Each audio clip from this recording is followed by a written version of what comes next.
What's going on? Oh, my beautiful, movie-loving, sexy, powerful, strong badasses out there. What is going down? It's your boy, Phat Samurai Guy, back again with another live Q&A. That's right, I get to hang out with you awesome peeps. That's right, gonna talk movies and pop culture, have a good old time, because that's what this channel is all about, baby. Oh yeah, and I have some Blu-ray reviews for you as well today. Yes, some doozies. Some doozies. Oh yeah, we're gonna have some fun talking about that. And who do we got up in the hazy here, baby? Oh shit, that's right. Certified Badass channel members. Tyler in the house. What is going on? Heather.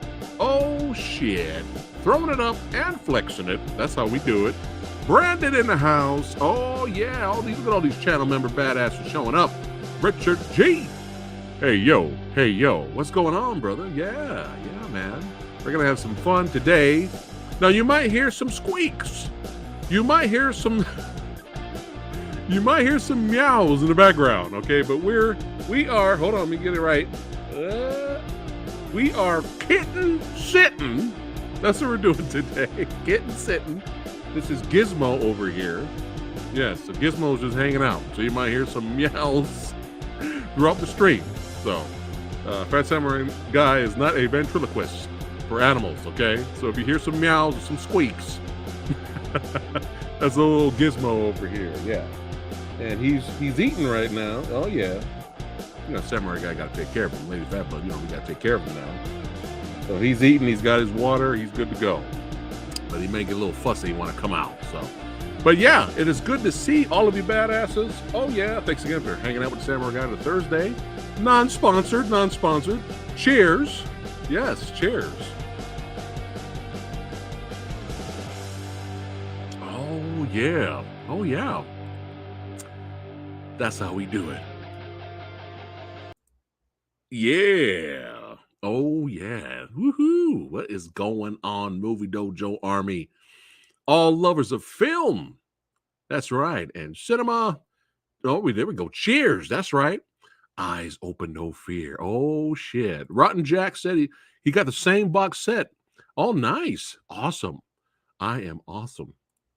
Did I just say I am awesome? I did not mean to say that. You are awesome. You guys are awesome. Samurai Guys had a long morning. I had a long day. Sean 99 in the house. What's going on?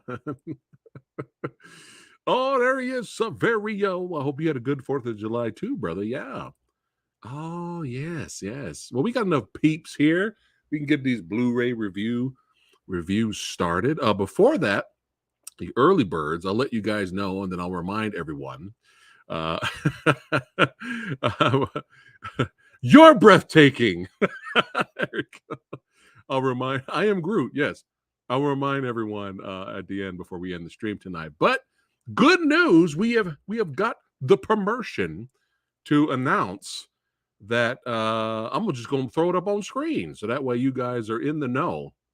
So yes, boom. Oh shit, it's happening. July 20th at 8 p.m. Pacific time in room 6A of the San Diego Convention Center.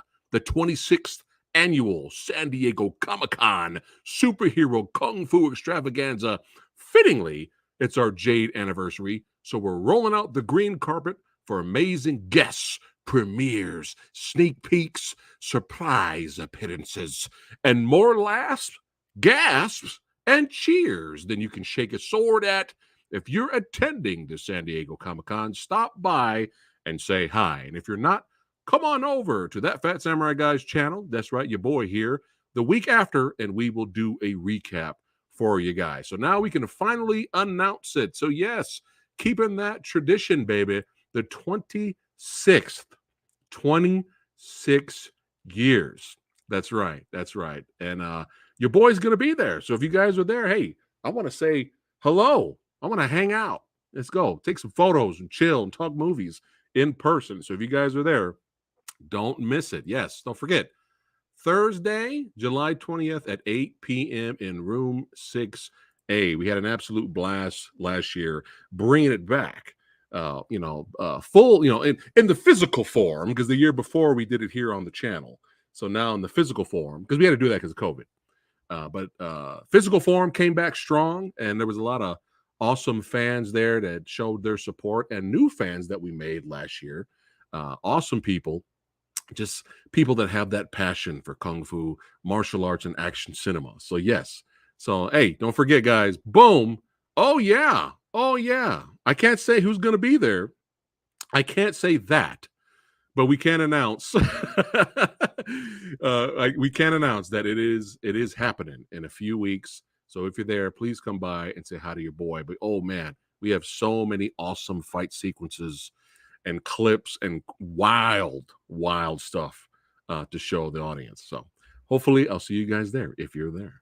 All right, now that we got that out of the way, we can go ahead and get into these Blu-ray movie reviews. All right. Hey, what's going on there? What's going on there? You got a fan here for Gizmo. That's right. That's right. Hit that like button. That's right. What's going on, Gilbert? Oh, yeah. Another certified badass channel member. Eric in the house. What is going down? J.S. Brown. Yeah. Who else we got up in here before we get holy shit, baby. Let's see what we got here. Barbie or Oppenheimer? Which of these movies are the most? I'm going to be honest, kind of neither, really. I'm going to be honest, kind of neither. It's Oppenheimer, and y'all know who the director is. I don't have to say his name. You know who he is. It's always an event with him. But yeah, I'll definitely see I'll definitely see it, but I'm not really like dying to see both. So yeah. So we're gonna have fun. We had a blast last year. It was hilarious. We had the Marshall Club guys that were there last year. We had Master Ken, for all you Master Ken fans on YouTube. He was there. Who else did we have? We had so many last year. The Paper Tigers crew, filmmakers were there. Eric Jacobus. Yeah, we had a blast last year. It was fun. So I'm the only reason, because nobody else, Marvel and DC said, fuck it, we out. We ain't showing up. Fuck it. Well, if that's the case, put us in Hall H. But no, we're gonna have a fun. The area they had us in last time, which is the same area, the room 6A, was a great big venue. So yeah, so congrats to everybody putting that together that are watching right now. Yes, that's right. Don't hit the like button. Chop it. That's right. Chop. There we go. That's all. Barbieheimer. That's the movie I want to see. That's the movie. So, oh my goodness. Do I have the Indiana Jones movies on Laserdisc? I do not. I do not. So, let's see here. I remember that live stream comes from Extravaganza. I remember I asked Rick on his thoughts on Dragon Lives Again, and everyone else was like, what movie is that again? Yeah, so we did the live stream here. Yeah. But yeah, let's have some fun here. And we'll get these Blu-ray reviews out of the way. And then after that, we can hang out. So this, man, I'm jealous if anyone actually owns the actual box set. And I'm going to show it. We're going to do some screen share action here. But still, I have to give, this is a plethora of awesomeness here we got going here. So, man, let me make sure I got all these. Is this all of them? Yes. So, all of these goodies. So, big shout out to Arrow Video and MVD Entertainment Group for sending Samurai Guy these Blu-ray screeners. I really appreciate that. Got to give the shout out. Got to show respect. Game recognizes game. That's right. Let's see, pretty much. Yes, except us. We will be there having fun. We will be there having a good time with the audience. So, all right. But yeah, this box set, man. Let me go ahead and do the screen share here. I'm going to bring it up. This is insane. I am not surprised that as of right now, especially because of this price range here. Here, let me try to blow it up so you can see it bigger. There we go. This is insane right here. So this is the Enter the Video Store Empire of Screams limited edition. And I'm actually not surprised right now because look at this price range right here that it's actually sold out. So I did put the link to this page in the description box below of this video, and so in case you guys want to keep track of it, because you never know, they most likely they will restock. But if you guys are curious, they also are selling this on Amazon. I did see it there. It's a lot more than this, but you get to buy it. So it is on Amazon, and I'm sure you can find other websites that are selling this. So, or you could just wait a little bit longer until Arrow restocks. But this whole set is just one big giant hug, one big giant warm hug, man. And actually, let me see if I can sneak me in here. Hey, there we go. All right, there we go. Rotten Jack, best box art so far. Oh my God, you're not kidding. You are not kidding. This is just beyond gorgeous here. Let me see if I can blow this up. Boom. I mean, look at this. Look at the box art. I love this box art because it's got all of the characters from the movie all hanging out at the video store, causing ruckus outside of it and inside. I mean, this is just great. We got Dungeonmaster, corpse guy, soldier here, zombie guy, dolls. We got some arena aliens over here. I mean, this is great. This is what physical media is all about. This is why people still collect physical media. You're not going to get something like this. I mean, look at this, guys. You're not going to get something like this digitally. But awesome artwork. I'll show close-ups of these when we get to each movie here. But beautiful artwork for each film. Looks like it comes with some mini posters and some lobby cards over here and a beautiful booklet. And probably that's probably down there at what do you call it? Was a certificate of authenticity. Yes. So let me go ahead and let's go down, and that way I can show you guys all the features. But before that, let's have some fun and watch the trailer here. Let's go ahead and do this. Hold on, let me make sure. Let me check one thing really quick. Let me make sure there's sound. So hold on one second. I don't want to share it and there's no sound. But yeah, let's just for fun, I'll show the trailer, and then we'll get back to it.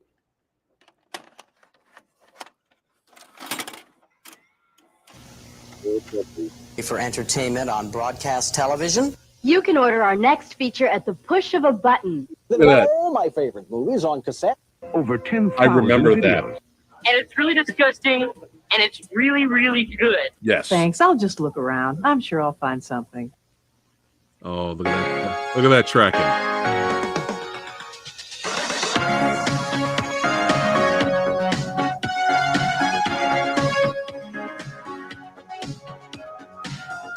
Ooh, look at that. You guys remember that? Video stores, man, everywhere, especially a lot of the mom and pop ones.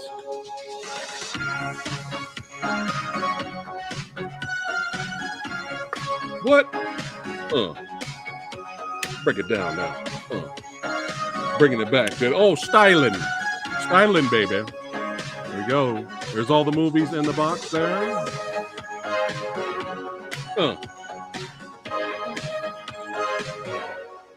Break it down.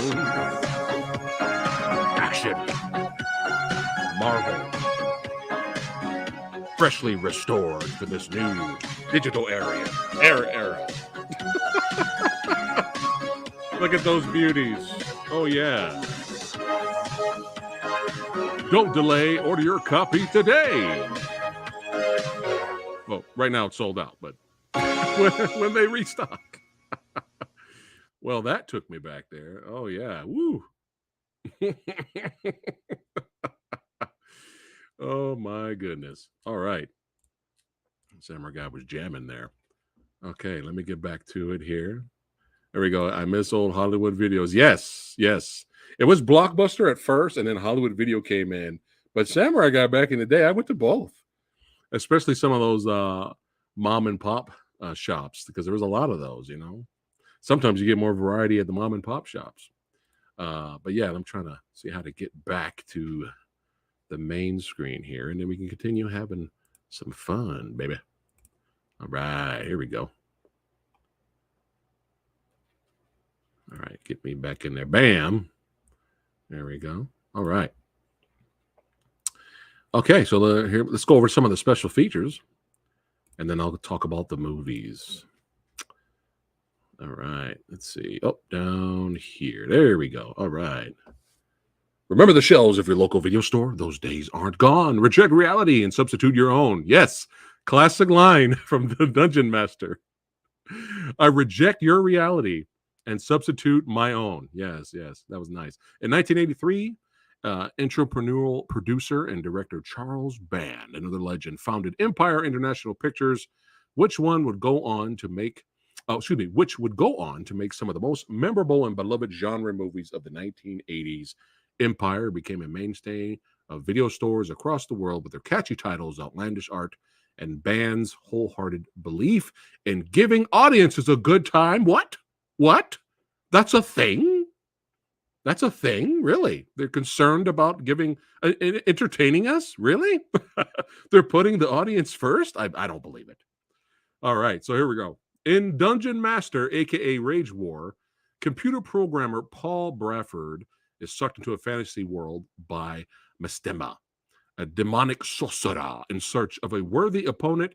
Meanwhile, fresh from the 1-2 punch of Reanimator and From Beyond, director Stuart Gordon, which I still consider one of the most underrated directors out there, takes a turn toward fairy tale gothic and dolls, in which a group of strangers find themselves forced to seek shelter at the isolated home of an old toy maker and his wife, only to find that the puppets and dolls have a vicious life of their own.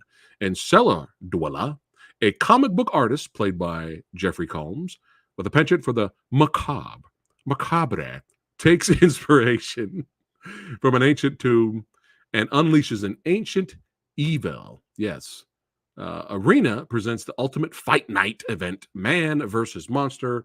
In the far future of 4038, a short order cook becomes the first human in 50 years to compete in an intergalactic boxing event on the far side of the universe. Finally, in Robot Jocks, Stuart Gordon directs Empire Pictures' most ambitious movie yet, as men and women pilot giant machines, mechs, in gladiatorial battle to settle international disputes over territory. Yes, freshly restored for the digital era and a wealth of new and archival extras, these films have never looked better. I agree with that. No need for a time machine. These golden age video classics will send you back to the 80s. All right, here we go. Really quickly. High definition, 1080p presentation for all 5 films. English subtitles, limited edition packaging featuring newly commissioned artwork by Laurie Greasley. You know how Samurai Guy always loves my reversible sleeves. Yeah, so you got some reversible sleeves featuring original and newly commissioned artwork by Leon Sheedy. Double-sided posters. All right, so I didn't know those posters in there were double-sided. That's pretty awesome. For each film featuring original and newly commissioned artwork, 15 postcard size reproduction art cards. Arrow, so that's what that was. Okay, so it's a membership card. That's hilarious. Arrow Video Store membership card. That's great. So that's what that was. Okay. And an 80-page perfect bound book featuring new writing on the films of Lee Gambin, Dave J., Megan Navarro, and John Harrison, plus select archival material. So here we have up first, The Dungeonmaster, Disc 1. New 2K restoration by Arrow Films for the original negative. Now, I didn't get a chance to look at all these. I just got a chance to watch the main movie. 3 different versions of the film via seamless branching, the U.S. theatrical version and the pre-released version and the international version, Rage War. I did not know those were on there. Original lossless mono audio. You got new commentary with star Jeffrey Byron, moderated by film critics Maddie Boudresk and Dave Wayne. I reject your reality and substitute my own. A new interview with star Jeffrey Byron, theatrical trailers, and image gallery. So yeah, there's a lot for Dungeonmaster. And I'll give you my opinion on Dungeonmaster, and then we'll go to the next movie. We'll go back and forth like that. What is going on, all 26 badasses? Thanks for hanging out and popping in with the Samurai Guy. I appreciate that. All right, here we go. So this is going to make you laugh. And this is going to make you laugh. And this is also you're gonna be like, Samurai Guy, you blew it. You need to find this. You need to research this. So, man, I don't even know how many years ago we actually did a reaction review video, me, Lady Fat Blood, and a buddy of mine, Fat Ninja, we actually did a review reaction style of the Dungeon Master maybe 5-6 years ago. And unfortunately, it's archived. I don't know if I can find that video file. And the reason why I never edited and uploaded it was because at the time, the technology to do stuff the way I wanted to do it, it was too difficult. It was too difficult to sync. It sounds like it's something easy to do, right? But it was too difficult. I had a horrible laptop, so it just got lost in the shuffle. I know you guys are like, you need to bust that out. But I actually was able to find, I'm surprised I found this. Who knows? Maybe one day I'll get lucky and I'll just upload it for the members, the channel members or patrons. I don't know. But the unfinished thumbnail, I was actually able to find this. This is like 6 years old or more. Okay.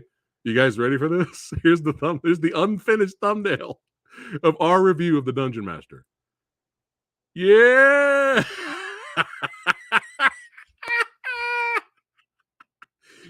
Oh shit. I know you guys are dying now. You're like, you bastard. You need to find that video file and upload it. I mean, if this was not the perfect time to try to find perfect segue, we're talking about these brand new Blu-ray remaster re-releases from Arrow. This is like the perfect time for me to try to actually find something Dungeon Master, and I was actually lucky and found this thumbnail. Yes, so I had to share that with you. I'm surprised I found it. I was surprised. Yeah, I had to. I mean, this is too perfect. It's like it was like destiny. I found that thumbnail at the last minute. But I remember when we saw it like 6 years ago. How long ago it was. We enjoyed parts of it. We laughed at a lot of it, and there were some things we didn't like. But it's weird because I've only seen it that one time. So revisiting it for this Blu-ray box set, I actually enjoyed it a lot more. I was kind of surprised by that. But yeah, here is the beautiful artwork for the Dungeon Master here. I mean, this is just gorgeous. I mean, Jesus Christ, I'm in the 80s right now. I'm in the 80s. Yeah, beautiful artwork. But yeah, this movie is wild. It's like it's almost like an anthology movie. There's like 7 different main set pieces directed by 7 different directors. And at some point, it turns into a Wasp music video. Yes, directed by Charles Band himself. And I was like, okay, this is amazing. This is amazing now. Yeah. But this film is basically Tron. It's Tron meets Lord of the Rings. That's what this movie is. Yeah, his girlfriend gets sucked in the computer. He goes in after her. She gets captured. But there is this demon here, played by Old Bull from Night Court. I got to say this right now. Richard Mole, his presence, the way, because he's a classically trained actor, his presence, that amazing voice. And yeah, he's been in a lot of, low budget movies, but who cares? The guy, I guarantee you, no matter what movie he's in, he's probably the best actor in that movie, or one of the best, or he gives a great performance. He doesn't really phone it in. But I like to put some respect. I mean, come on, Sword of the Sorcerer's Son. He was in that. He was great in that. But let's put some respect. Let's put some spect on Richard Mole. All right now. Okay. Great actor. And unfortunately, I feel like he's always just known as Bull from Night Court. And if you look through his so many movies and shows and voiceover work that he's done, Richard deserves a lot more respect. But he's great in this. He's great in this. But yeah, we all these different. He puts it's like he puts our hero through all these trials and tribulations. It's like a game, right? And our hero has this gauntlet that conveniently gets him out of each situation. But for the budget, which was practically nothing, they did have some fun. We even had some stop motion action set pieces here. There was like a post-apocalyptic section. There's an odd section where our hero has a rock fight against a troll. Looks like a troll on the other side. They're throwing rocks at each other. Like it's bizarre. It's batshit. and it's wild. But I enjoyed it a lot more. I didn't think I was going to, because the first time I watched it, I thought it was fun, but I had a lot of issues with it. But had a lot of fun with this one, a lot more. Especially there's one segment where you got all these crazy big outlandish set pieces, uh, soldier warrior corpses going after him. I mean, you got a Wolfman, you got Jack the Ripper lookalike. I mean, the very wild stuff happens in this movie. But then there's one. With all the biggest outlandish set pieces that are in this movie, what's so interesting is one of the set pieces is set in real time, and it involves a serial killer going after his girlfriend, and that was really good. That came out of nowhere, because you got goblins and demons and stop motion statues and all kinds of crazy stuff, and then all of us out of nowhere, he's trying to stop this serial killer going after his girlfriend. It was really interesting, and our lead actor here did a lot of his own stunts. Yeah, the audio commentary is very well done. I enjoyed listening to the audio commentary. So that's right, that fat dungeon master. It's magical. It's magical. Oh, we got a Night Court fan. Hey, he killed it as Bull. Okay, he killed it as Bull, but he's a lot. He should be known a lot more than just being Bull. But yeah, tons of special features. This is probably the best this movie's ever looked. And this is just the first movie in this box set. So let's go back to the special features here. Let's keep it going. Oh, here's one of my favorites. Disc 2 is Dolls, guys. So new 2K restoration. All right. Stereo audio. New commentary by David Cattell, Empire alumnus and friend of Stuart Gordon. I listened to the one with Stuart Gordon and writer Ed Naha. And it was great. It was a great audio and commentary track. But look at all this. You got like 3 different audio commentary tracks. This is insane. Cast members, there you go. Carolyn Purdy Gordon, Stephen Lee, Carrie Lorraine, and Ian Patrick Williams is on the audio commentary track. Assembling Dolls, a new interview with Lee Percy, editor of Dolls, Reanimator, and From Beyond. Toys of Tedda, The Making of Dolls, an archive featurette with Brian Usna, Purdy, Gordon, Williams, Charles Bannon, Gabe. Film to story comparison, theatrical trailers, and image gallery. Just tons of stuff on there for Dolls. So I had so much fun revisiting Dolls. We actually did a Versus episode. You can find it here on the channel. Let's go to the playlist for all the Versus episodes. We did Dolls versus Child's Play. And there was a lot of love. A lot of people that showed up to give Dolls a lot of love. But yeah, let's check out the artwork here. Boom. Beautiful artwork from Arrow. Love it. I love the owners, the couple in the back, the older couple are like in shadow. I mean, it's great. You got our little girl holding Mr. Punch. Yes. But yeah, I love this couple. I absolutely love this couple. If I ever made a list of like top 10 horror movie couples, they're gonna make the list. They're gonna make the list. They're so good. They're so good at being adorable, sweet, and then creepy at the exact same time, which is not easy to do. But yeah, the couple it was great. But yeah, tons of characters, memorable moments, wonderful stop motion effects when needed, wonderful practical effects when needed. Just a lot of memorable moments with Dolls. But here's the thing: he's like, yeah, Dolls is horror. Yeah, you got your fun kills and fun moments, but it's hilarious at the same time and on purpose. It's hilarious on purpose. But yeah, if you guys have not seen Dolls, you're in for a treat there. So I should do Dolls versus Puppet Master versus Child's Play. Oh my goodness. Maybe a Puppet Master versus coming up. We talked about it a while back. But you had it on VHS. That was a kick-ass cover where the doll's holding the eyeballs. Yeah, that's badass cover. Yeah. I'm sure with a reversible sleeve artwork, if you flip it, that's the other side. So that's why I love reversible sleeves. Yes.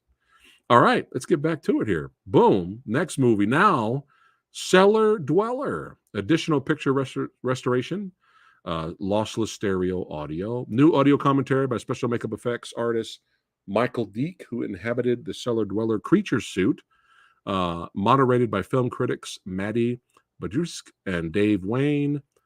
Grabbed by the Ghoulies, a new appreciation for John Carl Buechler, special makeup effects artist of many Empire Pictures films and director of Cellar Dweller by films critics Maddie Butwix and Dave Wayne.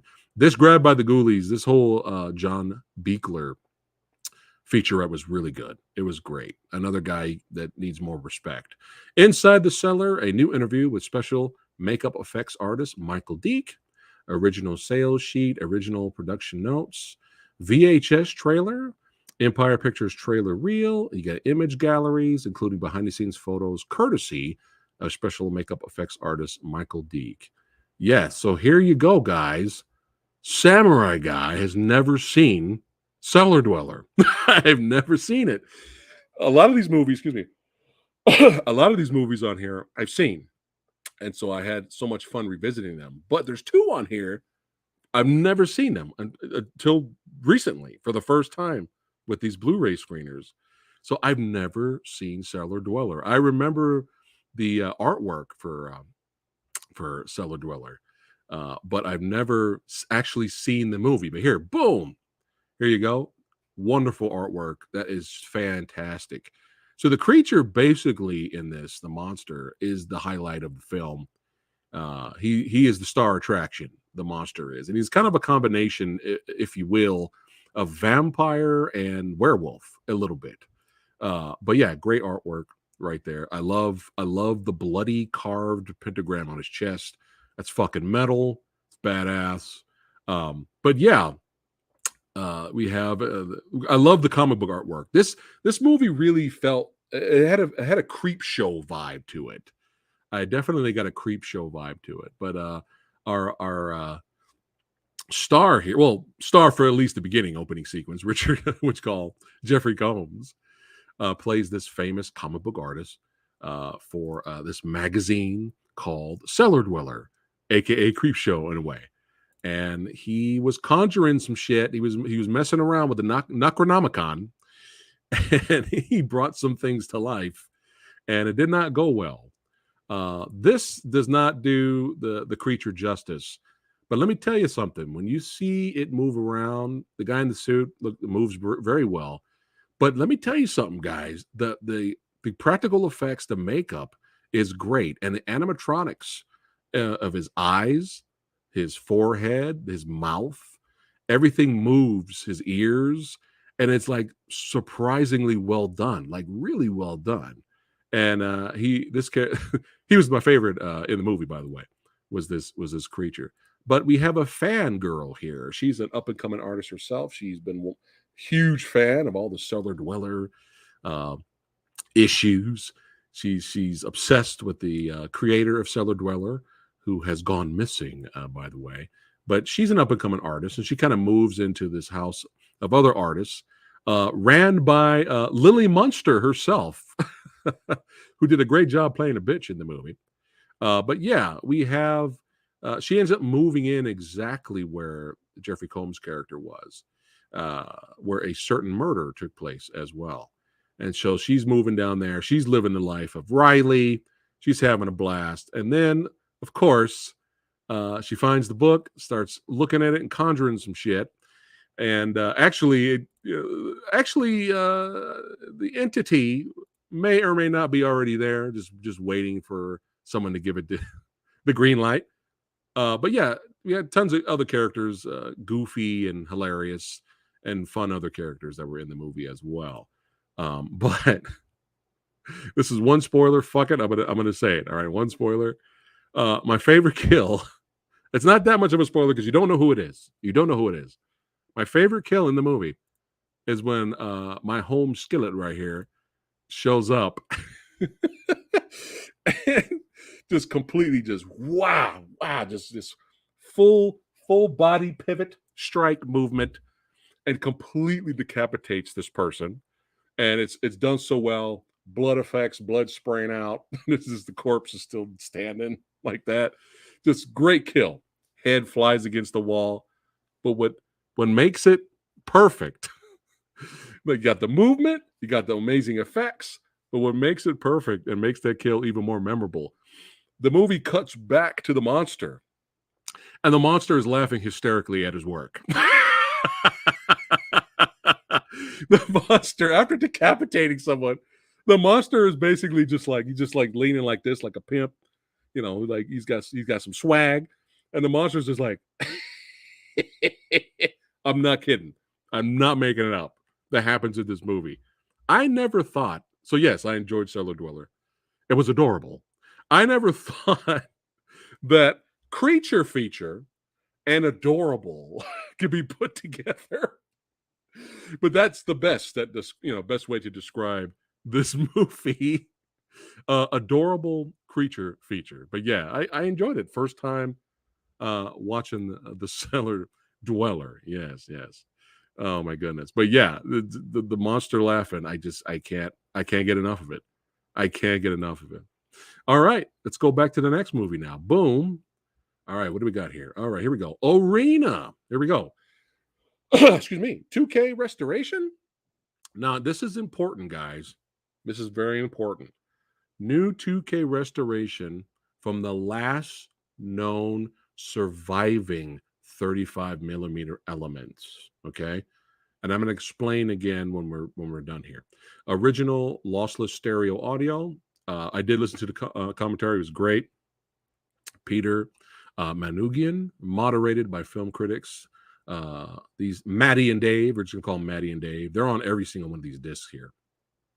Now, here we go. Alternative full frame presentation, okay, is on here also. Not His Arena, a new interview with co-screenwriter Danny Bilson. Empire of Creatures, a new interview with special makeup artist Michael Deek. That was a great featurette. You guys got to watch that one for sure. Theatrical trailer and image gallery. So here you go, guys. This is another one that Samurai Guy has never seen. I've always remember seeing it on I just remember that cover, Man versus Monster, right? And I always remember seeing that VHS on the shelves. I don't really remember seeing a DVD. I think this is the first time that if it hasn't come on DVD, then it literally went from VHS to Blu-ray. But this I've never seen Arena, and man, it was really, really entertaining. Really, really, really entertaining. My review yesterday, Movie Dojo Army review. Movie Dojo episode review. We talked about Extraction 2 and Eye for an Eye. And during that, I kind of went into a little bit what I thought about Arena, and there's a reason for that. But I'll bring it up for you guys a little bit right here. But let me go back to this. So this is important, okay? So the last known surviving, there was no others they could find. The last known surviving 35 millimeter print is the only one they could have. Is the last surviving one. And that was the only one that they could remaster to Blu-ray. So when I'm watching the movie, me and Lady Fatblood, we're watching the movie. And I noticed when Arena, the title screen, when it comes at the screen, the Arena, bah, it's like a little bit, like in half an inch to the left. And I was like, is it supposed to look like that? And then I kept watching the movie, and then you'll see the opening credits, produced by all this. And then one of the opening credits is like executive producer, and they give the name. Well, the E on executive is a little bit off center. So the good news is you get the movie widescreen, you get the movie remastered on Blu-ray. That's the good news. But it's going to be off a little inch, like an inch. It's a little off a little bit. So just warning you guys are not, it's not your TV. It's not your Blu-ray player you're playing the movie on. It's going to look like that, okay? The rest of the movie, you won't even notice. But it's just a little bit to the left. But that's the only surviving one that they could remaster from, right?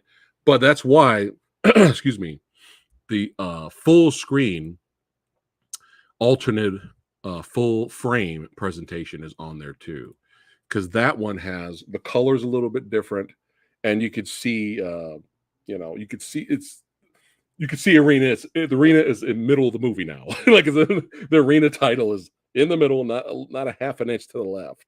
So that's why they have that on there for diehard fans. So you have both of them. So just want to warn you guys, because I was looking at Lady Phat Blood. I was like, is there something wrong with our Blu-ray player? Is the ratio off? Like, what's going on? But let's see, isn't there in most cases one surviving? Yeah, some old classic masters just they deteriorate over time. But like I said, it is remastered. You won't even really notice it after the opening credits. But I just wanted to warn you guys, so that way you won't be like, what the hell's going on? Is our player or what's going on? Let's see here. The monster laughing at his work does sound, yeah, it's hysterical. It's hysterical. So, I seen like 10 minutes of Arena when I was younger. I changed the channel, start watching something else. Forgot to put back on there. But now I can watch it. Yes, now you can watch it. Oh my goodness. Yeah, so artwork here is pretty awesome. Pretty badass. Love the artwork there. But watching this movie, and you never know. There's probably a lot of fans of this film out there. I don't know. This is my first time watching the film. This is my first experience with it. So to me, I feel like me and Lady Phat Blood are probably the only two that maybe might appreciate this movie a lot more than other people. So we're watching this movie and we're just like, again, it's another big warm hug. It's just another big hug. We do not have a big budget at all. We have an extremely low budget. This was probably a big budget movie for Empire Pictures at the time, until Robot Jocks. And it's just too adorable. If you look closely, okay, look closely right here. I have a screenshot. You can't see it. You see it better when it's in motion. But they'll have this is like the arena where the battles and the boxing matches take place. But look at that. That looks great. But if you look closely, there's some huge wide angle back shots where everyone's little. And if you look closely, they're all little figures. It's a whole crowd, and the fighters are down there, and they're like moving like a few inches. It's adorable. They're all little figures. And they'll have close-ups on the actual audience, right? And the aliens that are watching this. And if you look closely again, above them, if you look up, they're all cardboard cutouts. And we're just like, oh my goodness, this is like bringing a smile. This is bringing a smile, okay, to me and Lady Phat Blood. We're feeling the love, we're feeling the warmth, because despite the low budget limitations, you can tell a lot of hard work went into making this movie. But here's the thing, guys, despite the low budget limitations, the makeup effects are phenomenal. The practical effects are great. There's some fun creatures in this movie. I really enjoyed the practical effect makeup on our character here. What was his name again? God damn it. I forgot his name. I was gonna say Leech, but it's not Leech. It's a rodent-esque name. Weasel. That's his name. I think it was Weasel. But he had very rodent-like features, and the eye contacts and the way they made his eyes look and the teeth. And he's like one of our head minions villains that's working for our main bad guy. But I love the makeup on this guy. It's so good. It is so good. Played by the actor that played Quark on Star Trek Deep Space Nine. Yeah, so it's basically Rocky, okay? It's Rocky in space. He has dreams of boxing in this arena and being a fighter, but he's just a cook until he finally realizes, due to circumstances that I won't spoil, that he has a shot at living his dream, and he gets thrown in there. And the whole story and plot line is a human has not, because they're all aliens battling each other. So humans have not, it's been like forever since a human won the tournament. It's been like a long time. So, but we have these fun little training sequences where he's boxing and fighting his alien sparring partner here, and it's hysterical because the alien, like when they get done fighting, the alien's walking back to his corner. He's like, I can't take this with, I can't fight this guy anymore. That's how the alien sounds. He's talking. He's like, I need a break, man. I can't go. The guy's killing me in there. He's killing me. That's how he sounds. It's hysterical. But again, I'm going to show a GIF, and it's not. This is not the Blu-ray beautiful quality that you're going to see in the Blu-ray. This is just an old crusty GIF I'm going to show. But again, check this out right here. Look at this. Boom, right cross. Where you at? Boom. Look at that hook. Look at that. Look at that. Bam. Look at that. But look at this. We have full, look at this, full alien suits, animatronics. The legs move. There's a stuntman in there. Look at the quick reaction of him getting hit. The eyes move. Everything moves on these creatures. I mean, for a small budget that has cardboard cutout audiences and little figures when the camera's far away, again, the practical work and the effects work and the makeup work is great. It's really good for a movie like this. Here's a little, you could see it more with this little photo image I have of the monster there. But yeah, the practical effects and makeup is pretty outstanding for a movie with a small budget. I mean, and this is kind of like my favorite fight in the movie. This is my favorite fight in the movie. But yeah, the movie just made us smile. There you go. This makes Men in Black International look like a Disney movie. Yes, eyes. The puppeteering is great. There's some great puppeteering. Yeah. Let's see here. Always liked Arena. I watched it when I was younger, but didn't get to see it until years later. If Samurai Guy saw this movie, especially all of these movies in this box set, if I saw all of these when I was young, I probably would love it. Arena would probably be one of my favorite child movies. But as an adult, I still enjoyed it, especially from a filmmaker's perspective, or people that just love movies. And you could see how they try to make things work here and there with the very limited amount of budget. And it's just so much, it's just a nice thing. It makes me smile, you know. That's right. You need CGI, man, which we're going to get to with our next movie. But yeah, for such a small budget movie, they tried to create worlds. And that's what Full Moon Features and Empire Pictures are all about. People not really trying to think about this. Of course, everybody wants to make a profit, right? So you can keep making movies. But look what it said earlier with Charles Band. His purpose, his focus was to entertain the audience, despite the low budget limitations. And that is where, you know, you can view these films as special, right? Or these genre movies, you can view them as special, right? But that touches me, you know, when people are just like, fuck it, we don't have that much money to do these bigger budgeted effects. What do we have? What do we have? Okay, this is what we got here. Okay, good. Let's make it work. Get the puppeteering going. Let's get the stunt guy over here. We can blue screen this place here. We can bring in the little models, and let's work our asses off to make it work. To try our hardest with no budget or moderate budget to try to entertain the audience. That to me is filmmaking. And that's why it's special. And that's why anyone else would just probably click on Arena and be like, oh, this is some goof. This movie looks goofy. I don't know if I want to finish it, right? But to us, especially, we were right in the right mindset, me and Lady Fat Blood, because like I mentioned yesterday during the Movie Dojo episode review, we're so tired of AAA billion-dollar movies that are just forgetful, they're just meh, or they're shit. We're so tired of it. And I know on this channel, we appreciate you guys' support. We really do. And eventually we'll get to reviewing all these AAA movies that came out this year. But for us, I feel like we kind of dodged some bullets.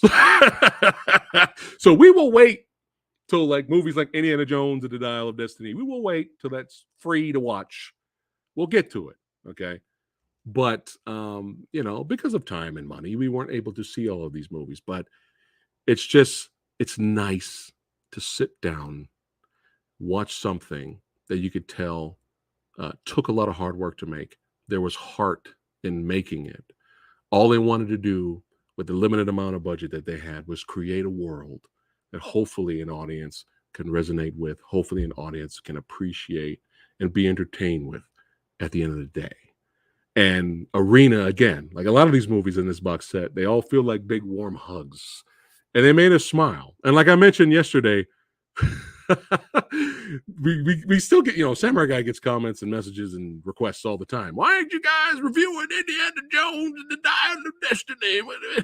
Why do you guys get the, it's like, I looked at Lady Fatblood after we watched this and I was like, well, all I could say to these people that keep requesting these reviews is because we kind of want to watch a movie that'll entertain us.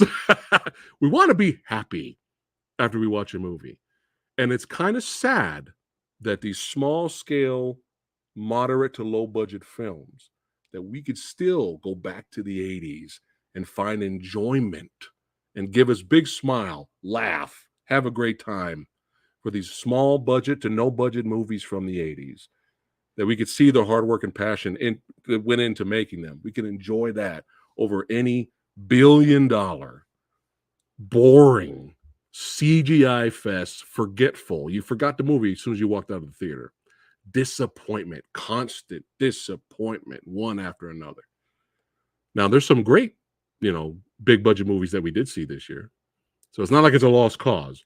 But all I'm saying is it's nice, and I feel we'd find more enjoyment that way with the smaller budgeted movies. That's why here on the channel, we support independent filmmaking, right? But yeah, I guarantee you nobody else on the planet would probably give this heartfelt of an experience and review for the film Arena. I guarantee you nobody else said what I said with this much emotion. But I got to be honest, this is why you guys are here. So, but yeah, we loved it. Had such fun with Arena. So, but yeah, let's keep it going. We got one more. Now here's the big one right here. We got the big one that I'm sure a lot of people are going to be buying this box set just for this one movie. So here we got, boom, Robot Jocks. That's right. Before there was Pacific Rim, before Michael Bay Transformers, we had Robot Jocks, son. Stuart Gordon was like, fuck it. We only have a certain amount of budget. We're going to make it happen and try our hardest to make an entertaining movie. And even Del Toro admitted that he was inspired by some things that he got out of Pacific Rim, not just anime and manga and stuff like that. But yeah, here we go. Robot Jocks. New 2K restoration by Arrow Films. We have a lossless stereo audio. All right. Audio commentary. I did listen to this. It's very well done from Stuart Gordon. Archive audio commentary with associate effects director Paul Gentry, mechanical effects artist Mark Rappaport, and stop motion animator Paul Jessel. Crash and Burn, a new interview with actor Gary Graham. This was great. I did not know, I won't spoil the featurette, but I did not know that there was a alternate ending to Robot Jocks. I did not know that. Her name is Athena, a new interview with actor Anne Marie Johnson, and she's great. I enjoyed her character in the film. The Scale of Battle, David Allen and the FX of Robot Jocks, a new appreciation of stop-motion animator David Allen by those who knew him, featuring contributions from fellow visual effects artist Steve Berg, Yancey Calzada, Paul Gentry, Kevin Kachaver, Dennis Mirren, and John Vincent. Looking back, an archival interview with actor Paul Koslow. That was great too. Original sales sheet, original production notes, theatrical trailer, image galleries, including behind-the-scenes stills, courtesy of associate effects director Paul Gentry. Robot Jocks. We're going back to 1989. A lot of these movies are 1989 and earlier. And this movie is really, literally the perfect example of video store rentals. Because when Samurai Guy was younger, I went to the video store and I was going down, I was walking that aisle, styling and profiling, and I looked and I saw Robot Jocks on VHS on the shelf. And I was like, wow, that artwork looks badass. What is that? I gotta check it out. Grabbed it off the shelf, paid for it, took it home, put it in the VCR, watched it, and had an absolute blast. Because I didn't even see a trailer for this movie. I didn't even see a TV spot for Robot Jocks, which originally was called Robo Jocks, but RoboCop people were like, no, and they sued them. So they were like, all right, fuck it, it's Robot Jocks now. But it was originally supposed to be called Robo Jocks. So let's see. Look at that. Wow, I was still in school the last time I seen this movie. Yes. Yes, love RoboCop. That's still one of our favorite movies. Yeah. Let's see here. Yes, we saw the trailer for it yesterday, Heather. And I don't know what to think of it. I'm not sure because we love some Radu up in here, but I don't know about this new. I don't know. We'll have to wait and find out. It might be good. So, Severo's heard of Robot Jocks, but I never watched it before. I heard it may or may not be a prequel to Robo Warriors, but I'm not sure if this is like way back in the day, like way back. Yeah. I don't know if you'll like it, Severo. You might like it, but I have some images, so maybe and some GIFs. Hopefully, we'll see if I have what I have in here. But what's really funny about this was there was a featurette on there where Stuart Gordon. No, it was an audio commentary. Stuart Gordon mentioned that when RoboJocks, it didn't have a big, huge worldwide release because of money, budget, right? And it actually sat on the shelf for a whole year. It was actually supposed to come out in 1988. So he went to help advertise the movie in Japan. So he went to Japan, found this huge, big panel. Well, he was part of the panel. They were celebrating the release of Robot Jocks. It came out over there, right? And one of the questions from the Japanese audience was, why did you make this movie? Why did you do this? And he said, because you guys didn't, which I thought was hilarious response. He's like, I was waiting for Japan. I was waiting for you guys to make a movie like this for years, and no one's made this movie. So fuck it. I said, I'll go ahead and try and do it. But yeah, they were all laughing and having a good time at his response. But yeah, here's the cover artwork here. Pretty badass. Look at that. That is amazing. That is so good. Man, that is classic. Look at that. I love it. But basically everything that I said about Arena, add that to Robot Jocks. I feel the exact same way, especially after revisiting it after all these years. And that's another reason why this box set sold like crazy, is because the Shout Factory release of Robot Jocks on Blu-ray, it got rare and it got really expensive. So now it's in this box set. So that's another reason why people are getting the box set. They're like, fuck paying the Shout Factory price for it. But yeah, everything I said in Arena, you can tell all of the ridiculous hard work that went into it to try to create a world, right? And they used everything at their disposal to try to make things work. And you guys got to watch the featurettes. They show some really cool behind the scenes images and photos and stuff like that. But they said, all right, this is the budget we have.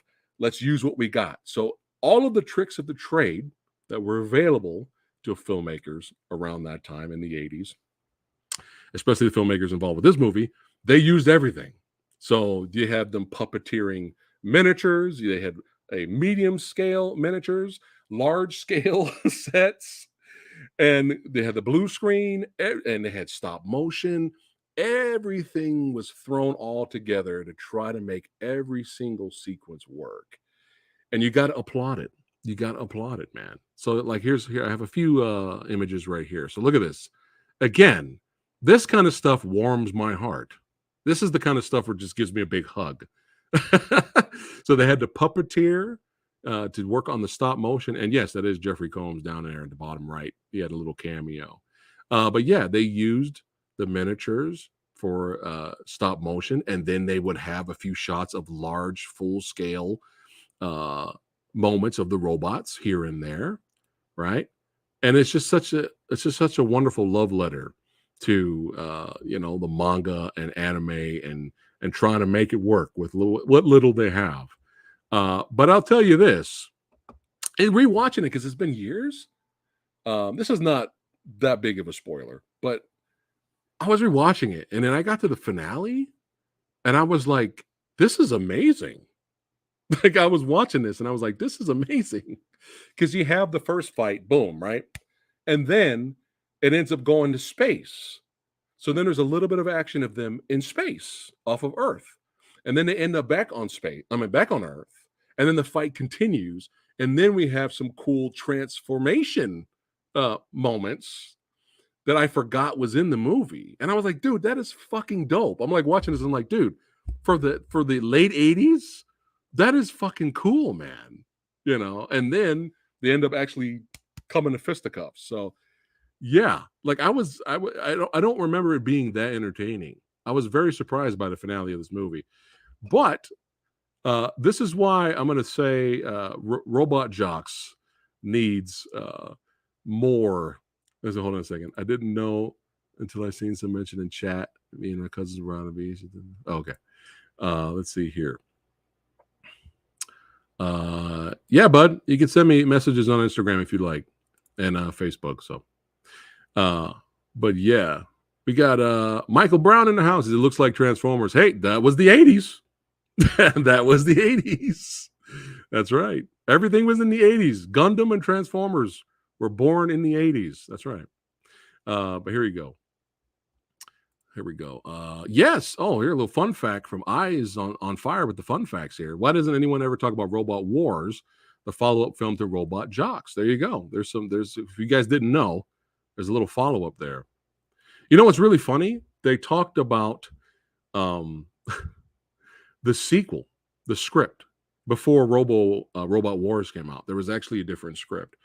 And if you they mentioned in the script that an invasion happens, an alien type invasion happens to Earth. And so the government commissions, there's a robot mech in every single country, right? So they all get commissioned and get permission to use their robot, use their mech to face off the alien invasion from every country. And if they need to, they come together and team up. And I'm like, dude, that's fucking Pacific Rim. I was like, it's Pacific Rim, which was wild when I heard that. I was like, oh my God. So how fun is that? But yeah, let's get back to it. So here we go. So we get some fun. These are all old crusty GIFs. So this is not this is not Blu-ray quality here. But this scene right here, let's see if this is the same scene. This scene right here. So robot shoots the fist out. Boom, fist goes flying. Here we go. Boom. Fist comes out, hits the opponent. And look at this. This when I watched this when I was young, I was like, holy shit, did that just happen? Look at this. Everybody dead. I saw this at home watching this on VHS. I was like, oh my God, women and children, everybody's dead. All the people that were there to watch the show, watch the show and have a great time. Like it's a sporting event. Yeah, dead. Why? Because fucking 80s, that's why. So I was like, oh shit. So I forgot that happened. But yeah. Yes. There you go. Sabero says it predicted. Yeah, it did. Yeah. But yeah, that I was like, holy shit, man. But yeah, they all kinds of crazy moments like that. But those old crusty GIFs are remastered here in the Blu-ray picture that you'll get in this box set. So, but again, Blu-ray, there's some more Blu-ray pictures here. Yeah, they used everything, blue screen, miniatures, everything that they had, stop motion. But yeah, Blu-ray picture quality is really good, guys. You will enjoy. If you're a fan of the film, look at how good that looks. Look at the color. I mean, it looks amazing. And again, the last time I saw this movie was probably when I rented it back then. I remember a couple times that Robot Jocks came on TV. And I did watch it, but the real main reason to own this box set, or at least own Robot Jocks from Arrow, is because out of all the big, huge, $100 million to $1 billion budget, huge, gigantic budgeted Transformer Michael Bay movies, or the Transformer non-Michael Bay movies, I say Michael May. Out of all of those, billions of dollars used to make those movies and other robot movies that came out in other countries, I guarantee you, guaranteed, none of those movies, including Bayformer films, have a scene where the main villain, robot, whips out a chainsaw penis. Yeah. Where are you at, Michael Bay? Where are you at, Michael Bay, with your billion-dollar franchise Transformers where are you at? Where's your chainsaw penis, sir? Huh? Where is your chainsaw penis? It's because you don't have the balls, Michael Bay, to have a chainsaw penis Decepticon in your movies.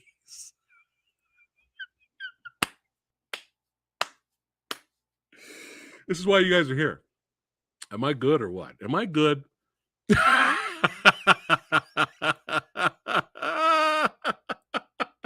I'm so good. I'm so proud of what I just did. I'm going to give myself the laughing video.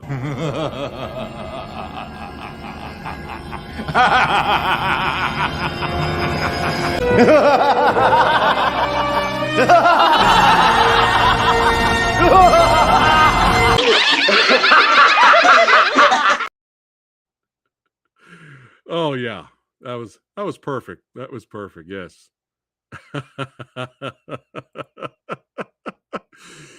This is why you guys are here. You're here to have fun. I hope I made you guys laugh with that.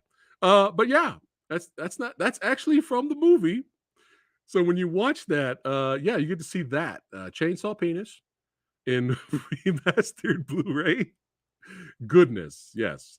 I don't think there's anything else. I think that is it in terms of special features. But yeah, beautiful set. Absolutely gorgeous. And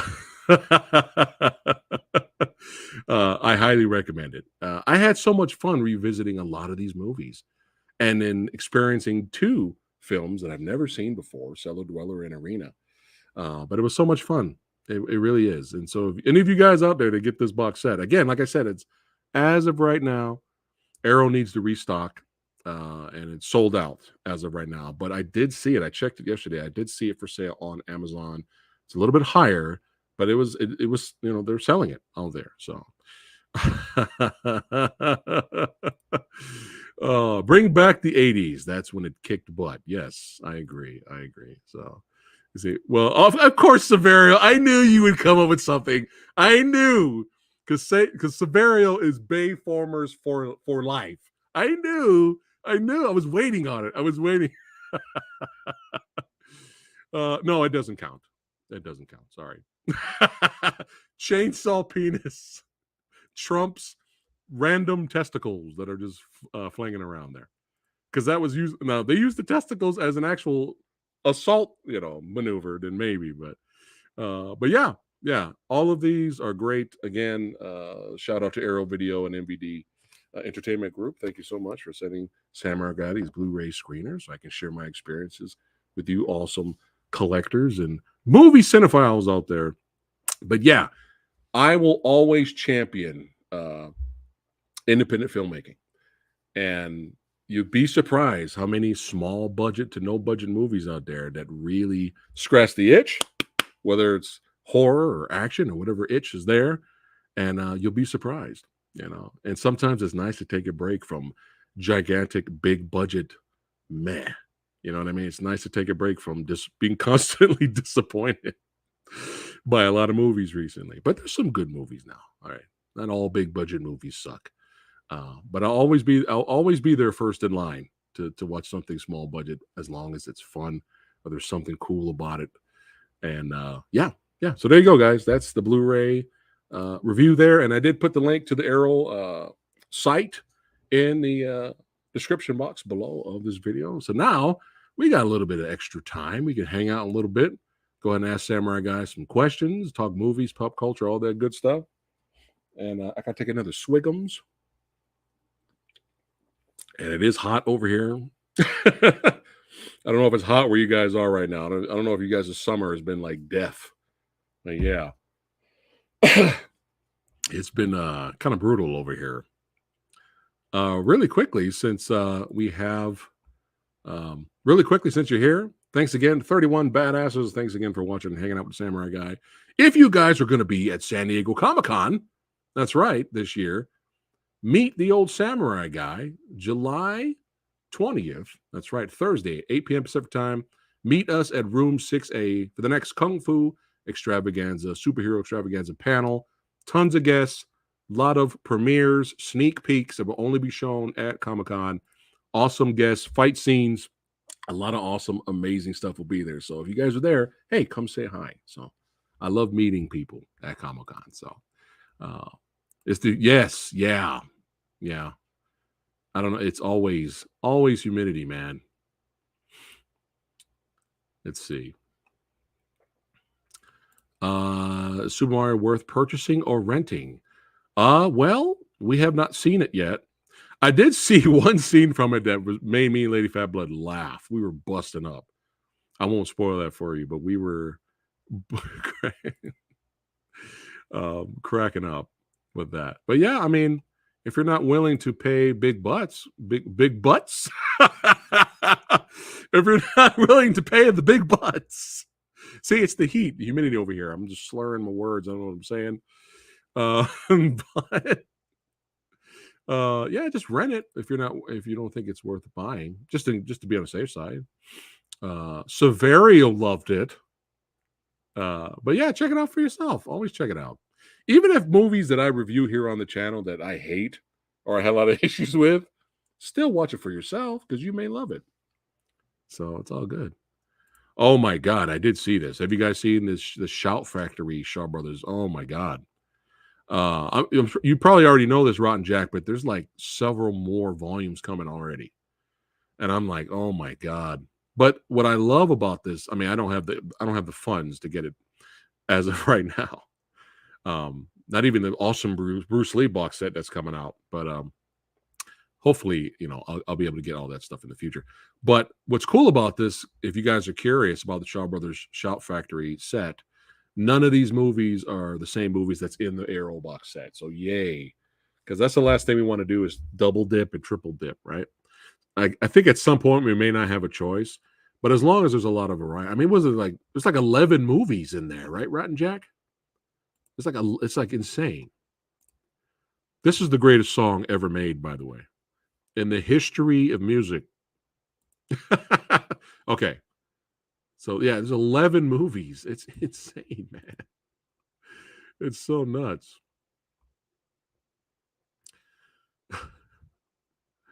Oh man. But what was your favorite movie in that box set? Do you have a favorite film from that set? Well, a lot of the classic ones, the Gordon Liu era and the Venom movies and stuff, they're all in the Arrow ones. The Shout Factory is more swordplay wuxia genres, and kind of predating the Venom movies and La Leong era of kung fu movies that he's known for. But they're still fun. There's still good ones in there. Oh, the one that's in there. Oh man, let me see. Let me try to bring it up. I'll bring it up really quick. Let's see. Some of these I actually have not seen. My Bloody Valentine, they announced a 4K release of that. But do you guys know, because I haven't seen anything, do you guys know if the unrated version's on there? Because I don't want a 4K of the theatrical. I want all the blood and gore. I want all of it. Let me see. Let me type in Shaw Brothers. And then we'll see what they got together. Oh, yeah. Night of the Comet. That's coming too. Oh, there it is. Oh, my God. They announced the volume 2 already? No. I heard it was coming, but here, let me go to the first one. Let me go do screen share. I'll bring it up so we can look at it together. Hold on. Dude, what? All right. Hold on a second, guys. Let me, there you go. There you go. All right.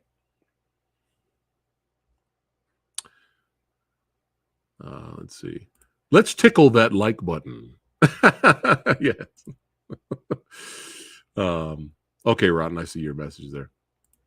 All right, here we go. Gilbert says that Mario Brothers movie actually turned out better than I thought it would. Nice. All right, copy that. MK, what's up? What's going on, brother?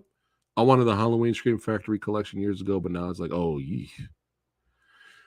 Well, yeah, that was pretty awesome. At least, they're in 4K now. But let's take a look at the show. Okay, so, it went down $30. Man, I could have sworn I saw this for like 120. Yikes. But I mean, there's 11 movies in here, which is kind of insane. But yeah, a lot of these I have not seen, or I've seen them, but I have not.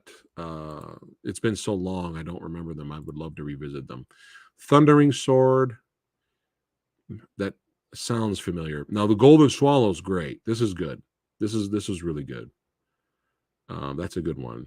Jade Raksha. I've not seen that one. There's my baby right there. Sword of Swords, that sounds familiar. Killer Dart, haven't seen that one. Invincible Fist, I think I have seen that. Dragon Swamp, I saw.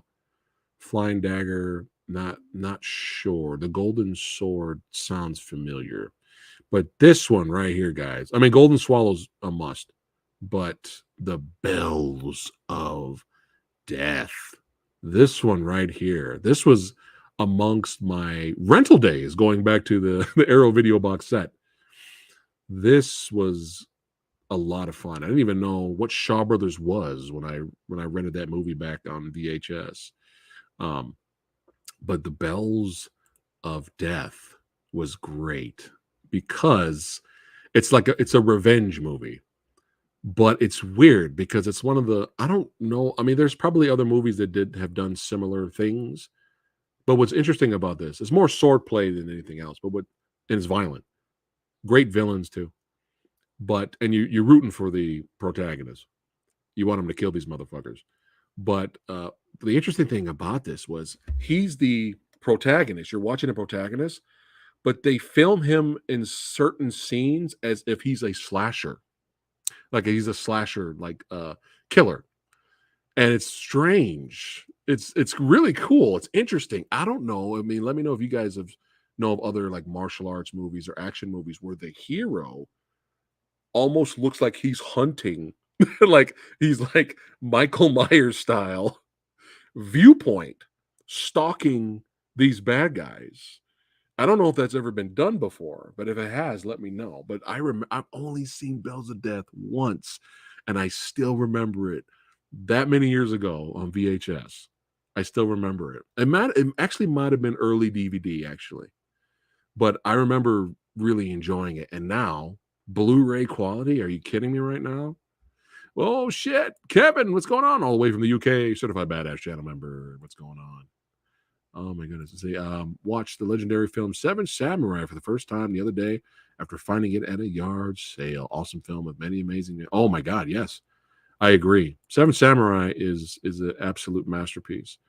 What's so bad? This is a true story. Seven Samurai was on TV, and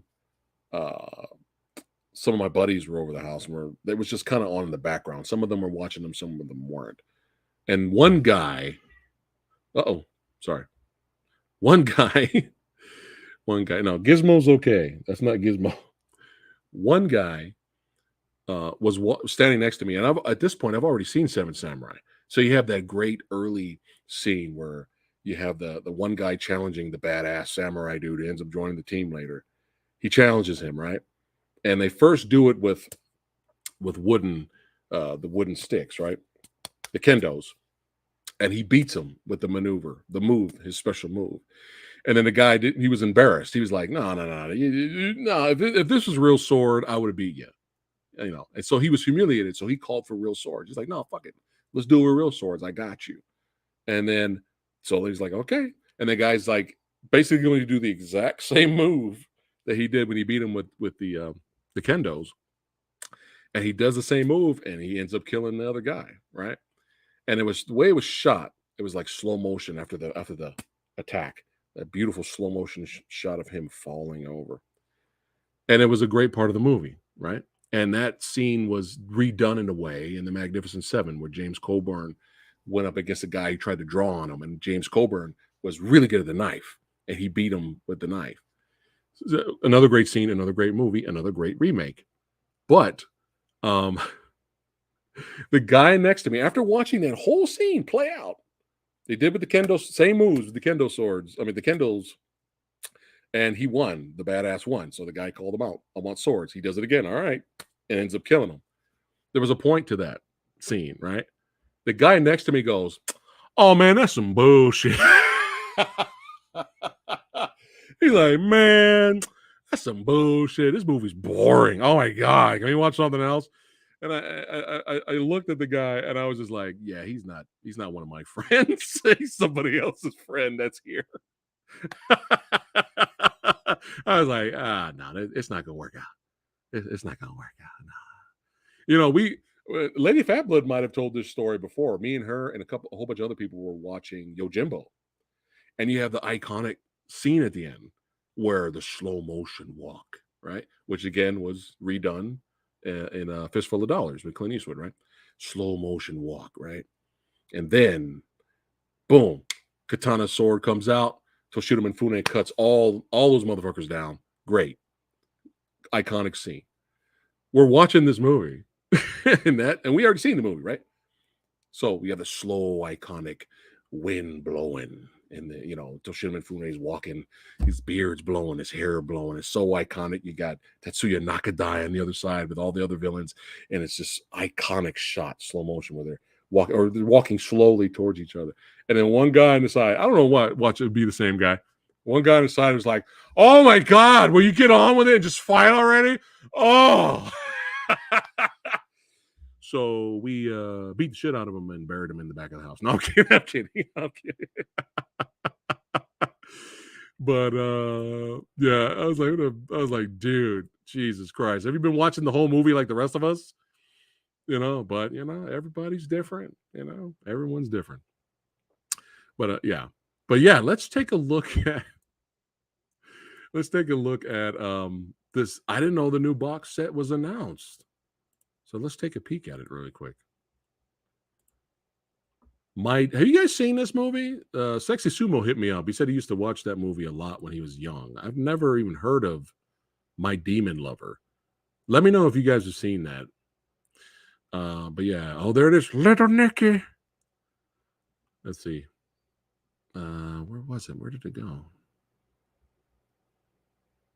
Oh, we got some steel books coming out.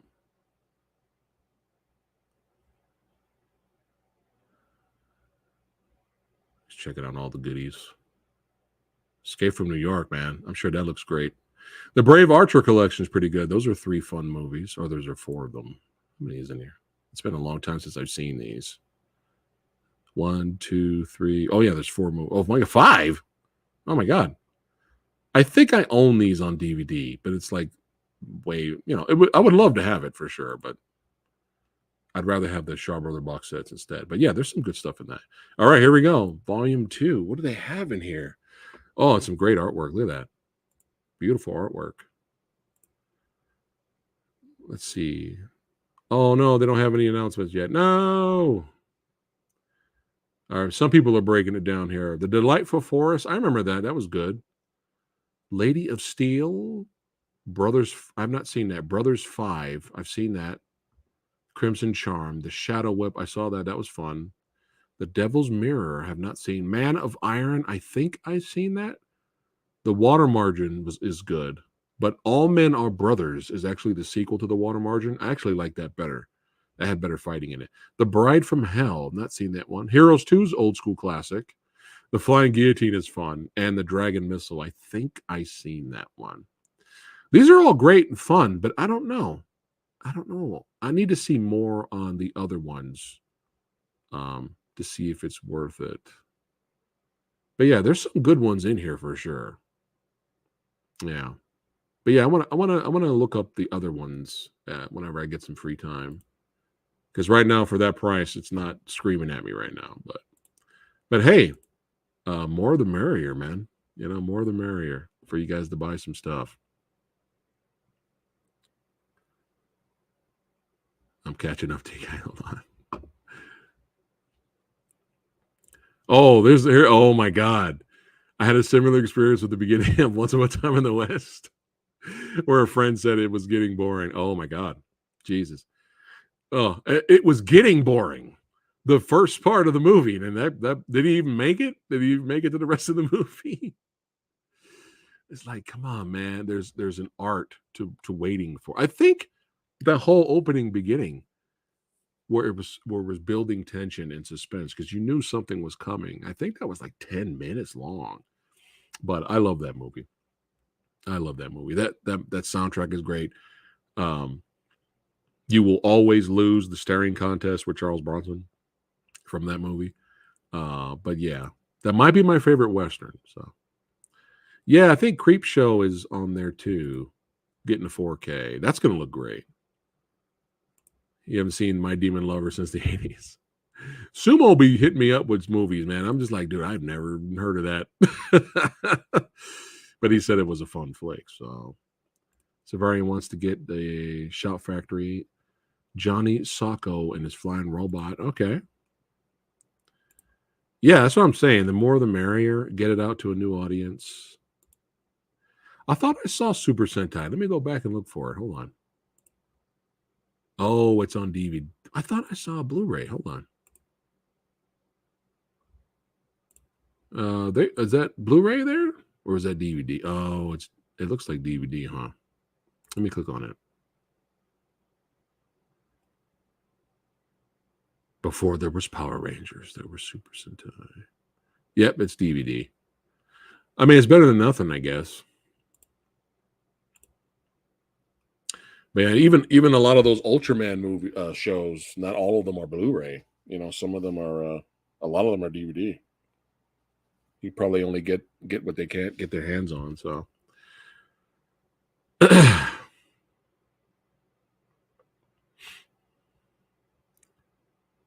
But what I need to do is I need to ask Sexy Sumo if My Demon Lover has a chainsaw penis scene. That's what I want to know. You know what I'm saying? Like that.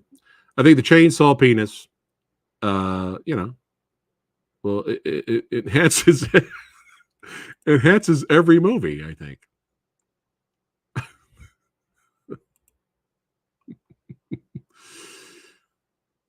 There we go. Oh, are we talking about the most boring films you've ever seen? I had a watch party with the yes, and the film was called Red Notice. Oof. Just to remind you, Kevin, Red Notice was the most watched movie I think in Netflix history at that point. I think I'd rather watch the Chainsaw Penis movie.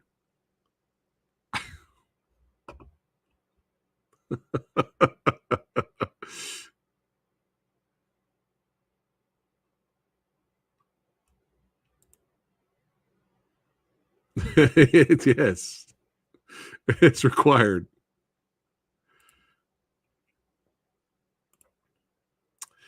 Yeah, I mean it's better than nothing.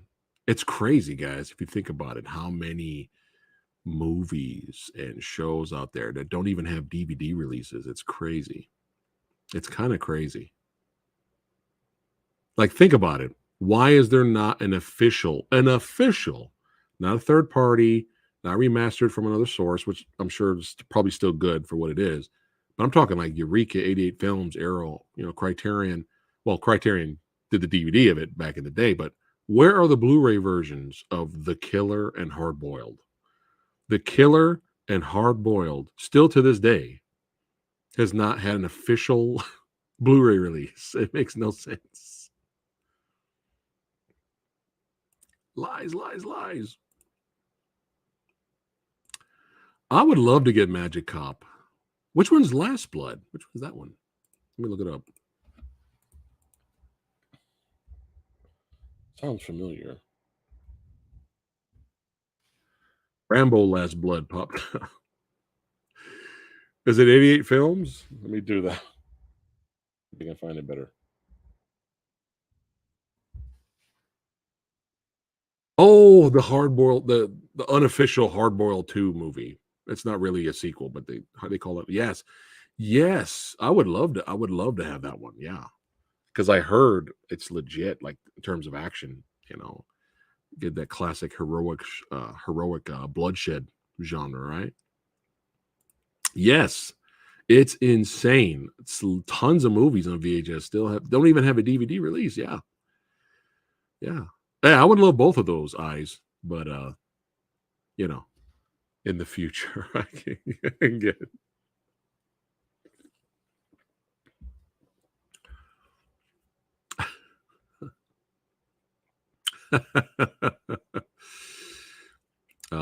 You're bummed a little with G-Fest that Shin Ultraman was going to be shown, but it has been replaced with King Kong Escapes as Linda Miller, the female star, is appearing. Huh? Linda Miller? Oh, King. I don't know why I was thinking about Linda Hamilton's King Kong. Well, I mean, that's still cool. I mean, you get to see the actress. I mean, that could be fun. But yeah, I mean, I got you. I get you, Kevin. I still haven't seen Shin Ultraman yet. So, which series do you like better, Underworld or Twilight? What are you up to, MK? Huh? What are you up to, man? It's Twilight. Come on. Twilight destroys Underworld. I mean, come on. It's no Rollerball 2000, but, it's up there. It just makes no sense, Kevin. There's no official... Even the A Better Tomorrow movies. I know there's some other companies released like a Better Tomorrow trilogy on Blu-ray, but I heard mixed things about that. Like I heard it's like kind of like a DVD up convert. Like it's good, but it's not mind blowing. It's like, what is going on with John Woo's movies? Well, Troy Hark did the third one. Like, what's going on, man?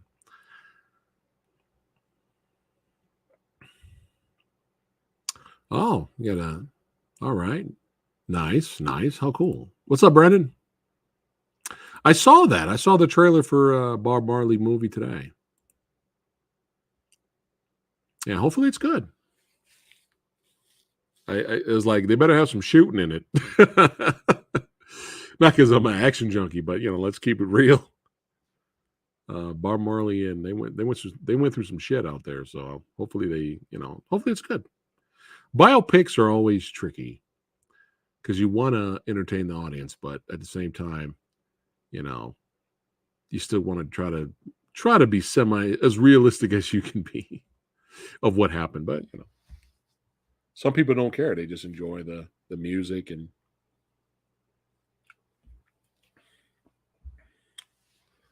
they just enjoy the film. So, Ziggy Marley.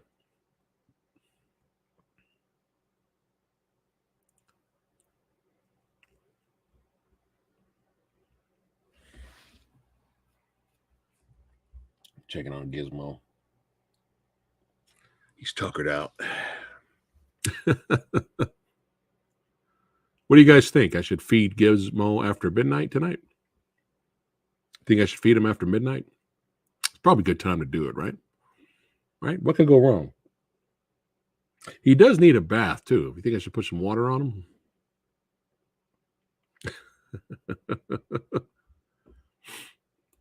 Yes. Give the people what they want. Well, Arrow's trying. Arrow and Eureka and 88 Films, they're trying.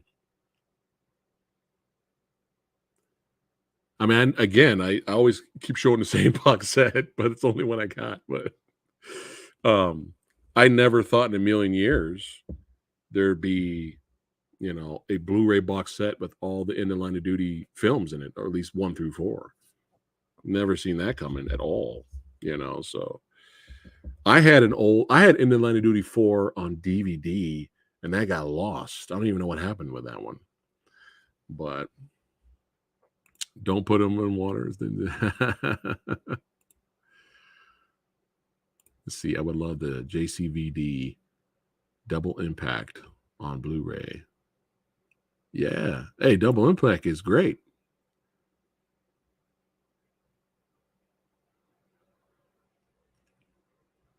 Oh, oh, I'm sure there's I will say this, MK. I guarantee you there are more Twilight fans than Underworld fans out there. That's pretty much a guarantee. Doesn't mean one's better than the other, but in terms of the fan base, so. Oh, I know, right? People want more girls with guns movies, man. They want more. So, the Mohawk's cut off from the camera angle. Like it's getting a little raggedy there.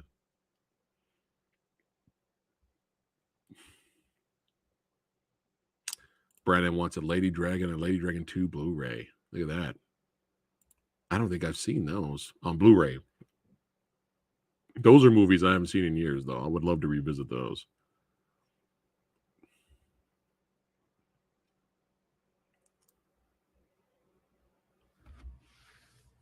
What? There's no True Blood fans? Where are the True Blood fans at? I'm surprised there wasn't a True Blood versus Twilight rivalry. I'm surprised that didn't happen. I never watched either. It's just it wasn't my thing, but I'm kind of surprised it's not the fan base online didn't go at it. I'm surprised that didn't happen. Not close. There's one that that's kind of a drive, but man, we haven't been there in years. I don't even know if they're still open. But yeah, there's one kind of close. Well, not super close, but Long Armor. Yes, 1 and 2. I need to see those. Yeah, I've never seen them either. I'm excited for that one. Severio's glad he's got Gappa on Blu-ray. Nice. Heather, I'm stunned. Heather. No, I got you, Heather. I got you. Meanwhile, the whole time, Heather, I have the whole Twilight box set over here hidden. I got True Love, True Blood over here. Yeah, that stuff sucks. Got it over here.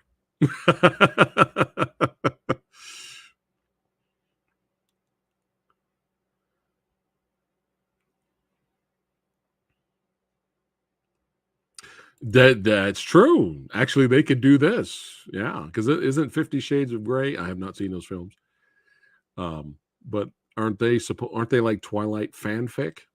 So I'm surprised this doesn't happen either. Yeah. The Underworld movies I have on Blu-ray from 1 to 4, I think. Actually, I think I have the 5th one, and I've never watched it. Yeah.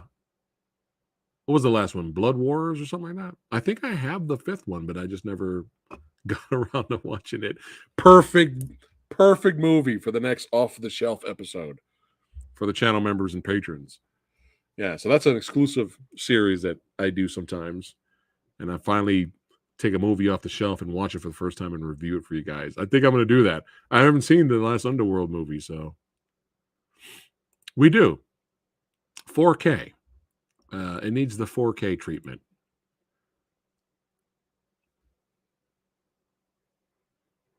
Kindred with Vampires. Oh my God. You know what, MK? Do you know what? Hold on a second. I'm gonna see if I can see the artwork.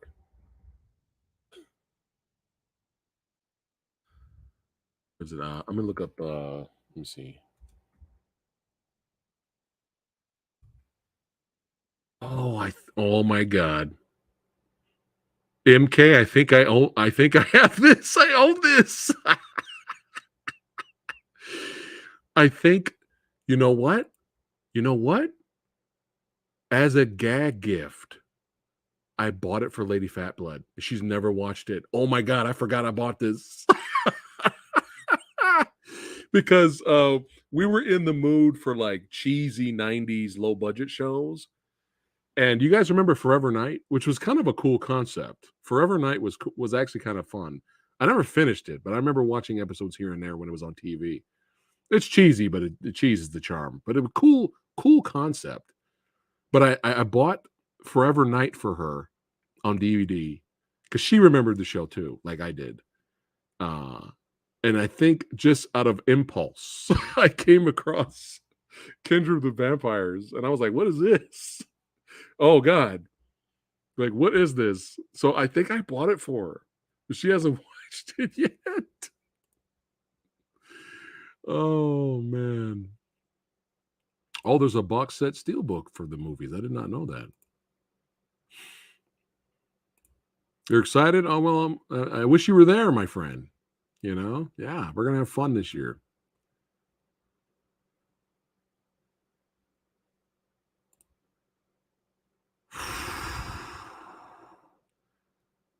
You know, I've seen a lot of movies.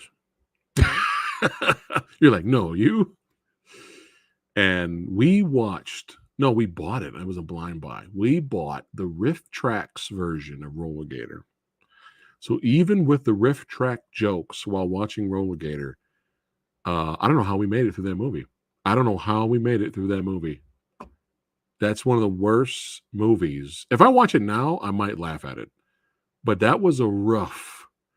This was not Arena experience or Robot Jocks experience or Dungeonmaster. All the Arrow movies that I talked about being low budget, but they worked with what they had, and there's passion there, and they tried to make it happen. And we can at least appreciate that, right? I don't think any of that was involved with Rollergator. And that was rough. Brian Thompson's in that. I wouldn't be surprised. Oh my God, La Femme Nikita. I remember that. I didn't watch a lot of it, but I did watch a few episodes. You know, I've always wanted to watch the version with Maggie Q. The Maggie Q. I mean, come on. Never got around to watching it.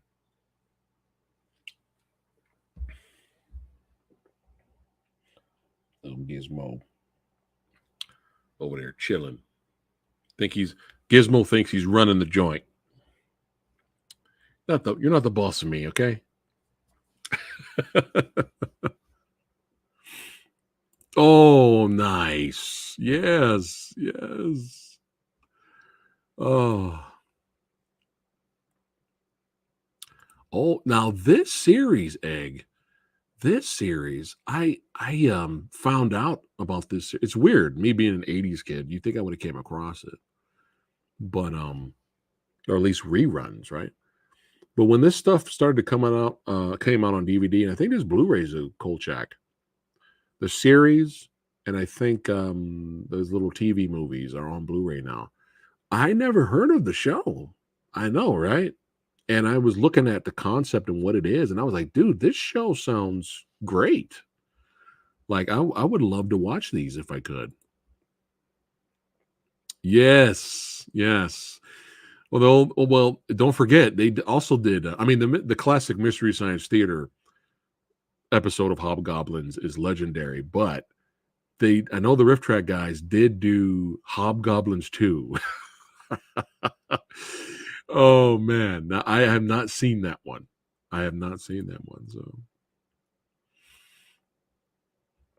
So this is in my queue, and there will be a future review coming for Bloodhounds. Not right away, but it's coming. It's on the list. Would I Frankenstein versus Van Helsing be a good match? For a versus episode?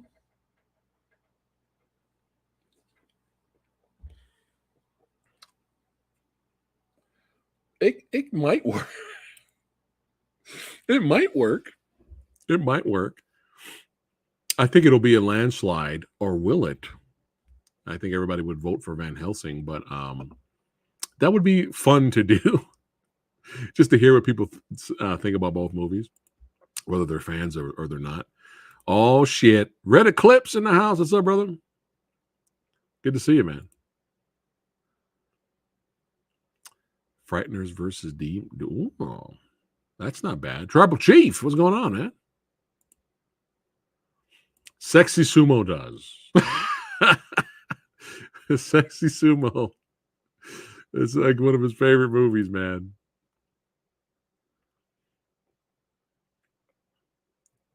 I barely remember this. It was almost like there's a lot of fans for this one, Anthony. There's a lot of fans. I think people want a DVD release or a Blu-ray, but it was almost kind of like Incredible Hulk, but it said it was just a werewolf though. But yeah, I don't remember it like right off the top of my hand, but I remember the intro a little bit and the concept. But yeah, there's a lot of fans for Werewolf. Yeah. Oh, so funny. It was so funny. I saw the Mystery Science Theater episode of Godzilla versus Megalon. That was my introduction to that movie before I even seen Godzilla versus Megalon by itself. So yeah, just hysterical. Just so funny. The Frighteners was supposed to be the next Tales of the Crypt movie, but oh, that's interesting. I'll hang out for like 10 to 15 more minutes. We'll hang out a little bit, then I'll probably have to wrap it up and check on the little guy for the day. So, but yeah, I had a blast tonight so far. Always fun hanging out with you guys.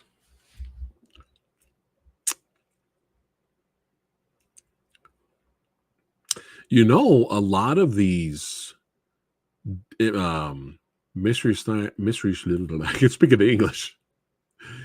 Mystery Science Theater movies that reviewed Godzilla and Gamera and all that. I don't know if they're like impossible to get now because of copyright. Because they did come out on DVD, but I don't know if you can get them now. I think they're like gone.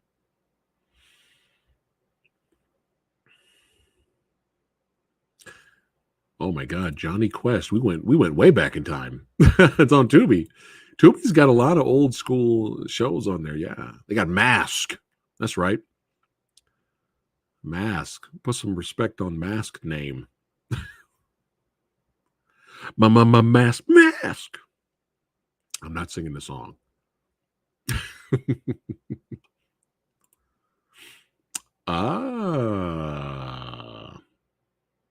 That's interesting. That's an interesting one too. I'm sure for a lot of people will be like, which movie's worse? Would this be one of those versus episodes, Kevin, where the winner is considered the worst of the two? Oh, Jonah Hex. Jonah Hex. Believe it or not, MK, I own I Frankenstein on Blu-ray. I haven't watched it. I've seen it. But I actually do own it. Oh, Jonah Hex. Oh. You know, when you see Josh Brolin in that makeup, he actually looked pretty good. And he's perfect to play that part.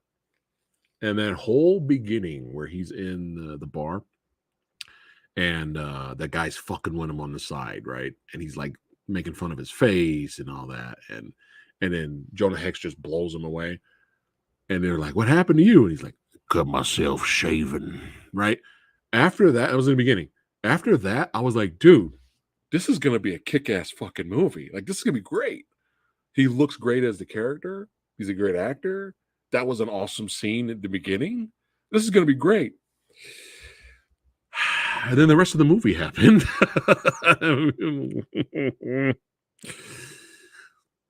Yeah. You know what's bad? Right around that time or a little bit after, there was a animated short, a DC animated short for Jonah Hex. And Thomas Jane played Jonah Hex. He voiced him. And I think Linda Hamilton was one of the girls in that. Watch that. Because that was done perfect. That was great. And you might find it as bonus feature as on some of the other DC animated universe movies that came out. Like the early releases, there were shorts. Each movie came with like a short. And Jonah Hex was one of them. The Spectre one was interesting. But Jonah Hex was great. That whole short nailed the character, nailed that world, nailed the atmosphere. And it was only like, 20 minutes? something like that. It was a short. It was great, and Thomas Jane sounded great. And it's just like, God damn. Yeah, there you go. Jonah Hex was fun. I can't even say it was fun. I can't even say it was fun because you could really tell that movie used to be rated R. You could totally tell, especially with, Michael Fassbender was like really the standout in that movie. But you could tell he had a gory death scene, but it was cut. And it was just like, oh my God. Oh my God. When you have that scene where you think Jonah Hex is dead, right? And then he does his whole spiritual thing. And then all of a sudden he comes back to life and he knows what he needs to do. And you see Josh Brolin raise up and he goes and he screams, Turnbull! And they cut right after that of him riding on the horse. Lady Fatblood almost fell out of her chair laughing.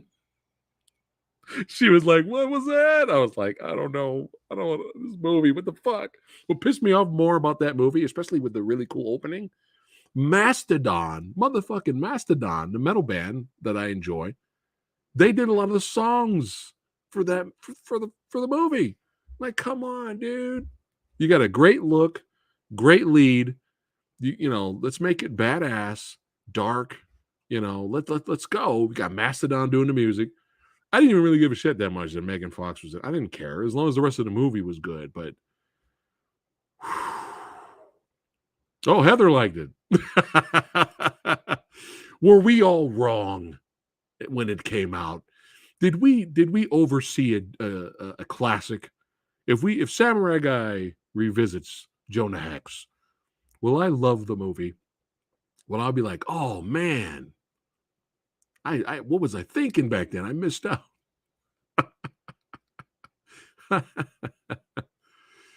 Oh, let's see. Literal fight movie, Beetlejuice versus the Mask. That'd be interesting. I'd pay to see that.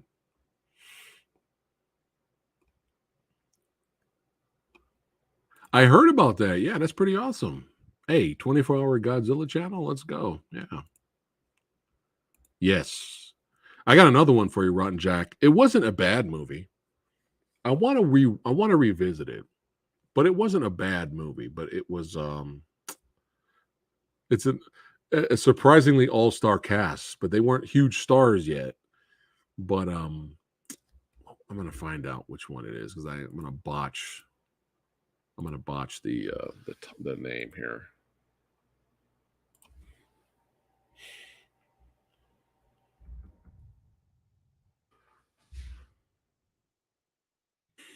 Yeah, a buddy of mine read the graphic novel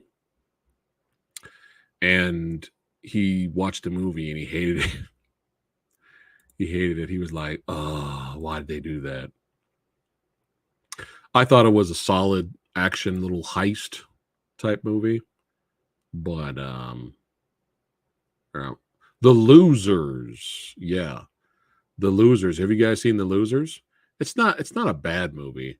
But man, he was showing me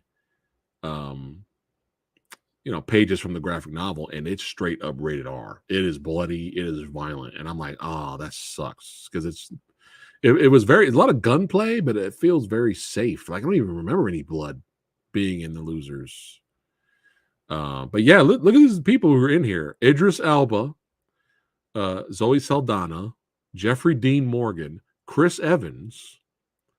Who else we got in here? I thought there were some other people in here, but yeah, just the cast is crazy that's in this movie.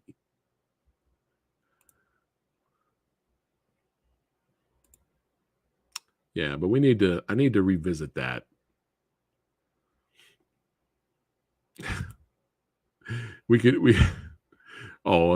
Jonah Hex will win that one.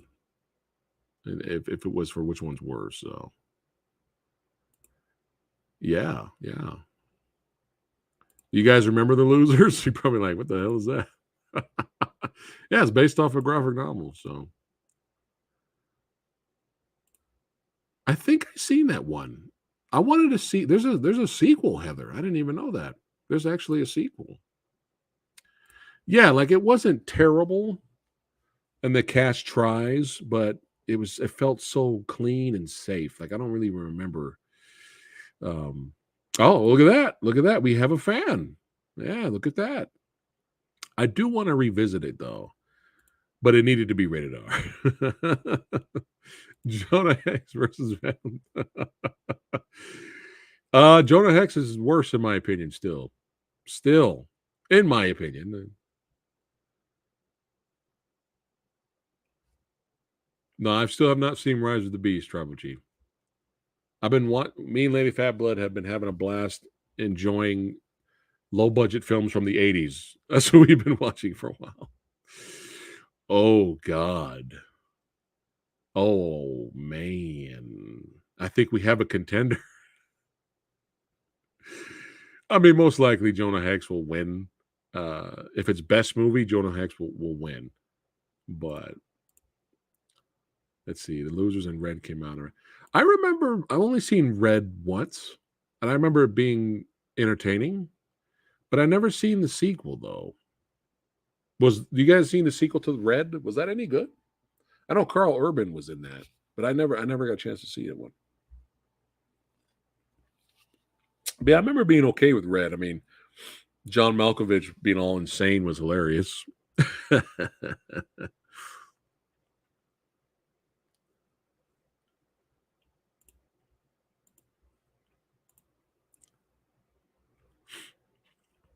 I have. That review is still coming, but the 5-year wait review is still coming. Don't worry, brother. Don't worry. I want to rewatch it though. And Sexy Sumo is gonna do it with me. We're gonna review it together. Yeah. So yeah, it's on the list, brother. We're gonna make it happen for sure. Jonah. Oh, that's not bad either. Right? We seen tonight there were some fans for Jonah Hex. I'm sure there's some fans out there for Morbius. That might be a pretty good there.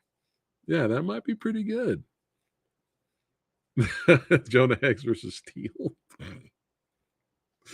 No, you know what's funny? If I did Jonah Hex versus Steel, how much you want to bet? Like, I can't get anybody to do it with me. How much you want to bet? Oh, Samurai Guy, I can't make it. I can't be on the panel, man. Sorry. Oh, yeah, I forgot something. At first, they'd be like, oh, Jonah Hex. Oh, okay. Against Steel? You know what? I forgot I had that thing. Oh. Red 2 was mid. Okay. All right. The action was fine, but it was too sick. Oh, boo. Come on. Stop being safe. Stop being safe, all right? Have the balls, okay? Put chainsaw penises in your movies, okay? Have the fucking balls.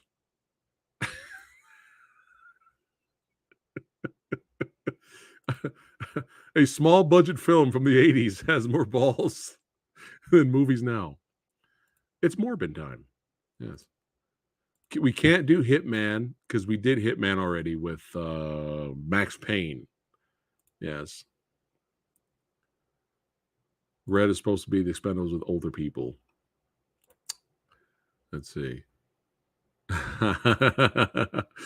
going to be like, Steel. Unless Rob is bored. So.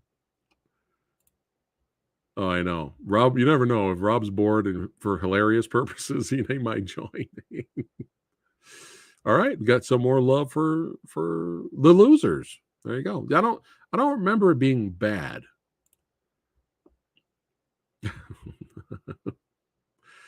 But it did need to be rated R like the graphic novel. Like at least Wanted was rated R. But there was no way in hell they would be able to do the Wanted graphic novel justice. They had to do their own thing to make that a movie. There was no way. Because that graphic novel is insane, man. And the way it ends, the way the graphic novel ends, there's no way they'll be able to do that in live action. Plus, there's a lot of copyrighted stuff because they had a lot of superheroes that looked like, similar other superheroes. Yeah. Came out and it's that old. Oh my god! Unless there's a third one, the Losers versus the A-Team movie. That's kind of fun actually. That's fun. Yeah, that's not bad.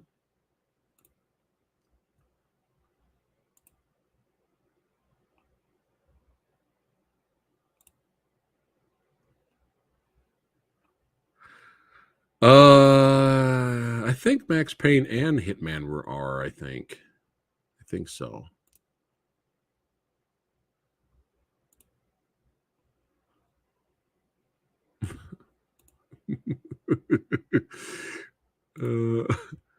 Hey, they were all like Charles Band and all them were like, "Fuck it, let's go, let's do it."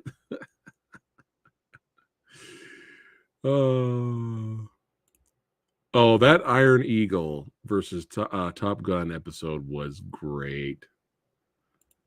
I think the best part of that episode, well, there was a lot of hilarious moments, but the best part of that episode was I got so animated and I'm like going crazy. And then I just disappeared from the stream. I am the host. It's my own goddamn stream. And I just disappeared. And I had to log back in. I'm like, what the hell just happened? And I think Rob said something funny. I think he said something. He was like, man, all Samurai Guy's energy just booted him from the stream. That was so funny. Oh, yeah. Colors. Yeah, that's OG right there. Yeah. I agree, Rotten. Yeah. I voted for Iron Eagle, by the way. So, but yeah, check out that episode. It's hilarious, man. Oh.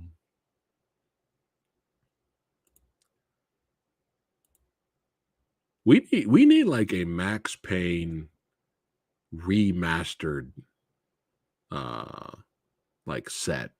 All 3 games. That's what we need. Because I loved I loved all the games, but Max Payne 3 was so good. Man, Max Payne 3 was so good, especially like just the control and the mechanics of the movement, how you can like dive in the air, shoot people in slow motion, fall, and then while you're on the ground, you can roll around and still target people while you're on the ground. It's like crazy. And I don't think Max Payne 3 sold well. I think it's very underrated PS3 game, man. Yeah, that's the next one. MK. I just got to find a day to do it. I mean, I'm not sure about next Friday. Maybe. We'll see. But maybe we could do a watch party for the Hidden hangout next week.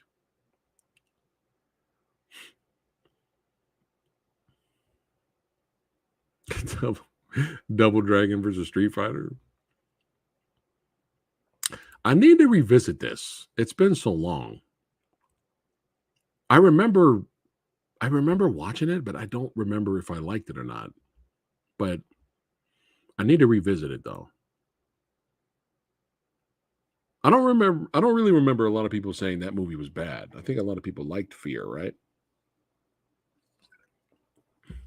The director knew how to use Mark Wahlberg for that kind of movie.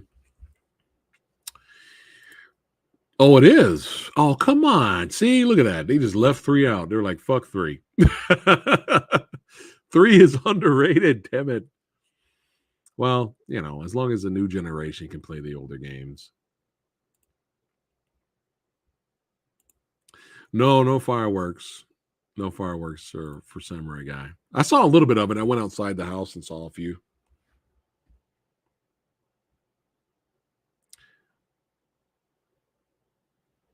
Yeah, that's the unofficial sequel to Hard Boiled.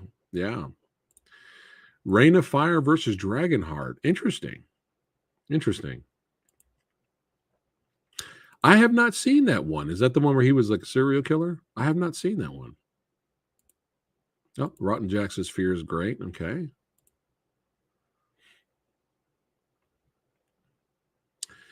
Yeah, I would have to, if I rewatched Fear now, it would literally be like I watching it for the first time because I just don't remember.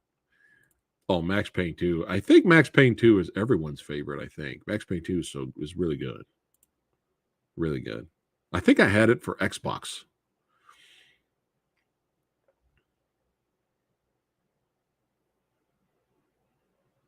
Yeah. As long as you're having fun watching the fireworks somewhere. That's a good, all right. That's a good one. I can see that one actually. That's a good one, man. Yeah, Meteor Man. Oh,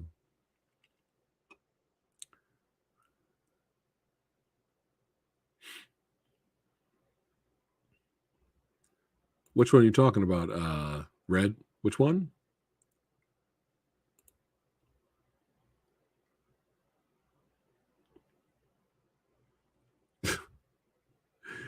That would be hilarious, actually. Meteor Man versus Blink Man. Oh, okay. The Keanu Reeves one. No, I'm not seeing that one.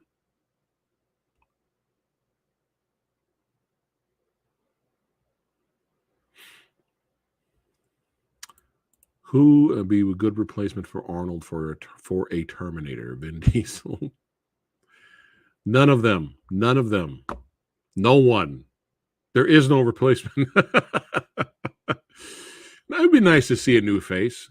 You know, I mean, you're still in the same predicament if you pick those three. These guys are getting older. They're kind of on their way out. So it's kind of like, I don't know.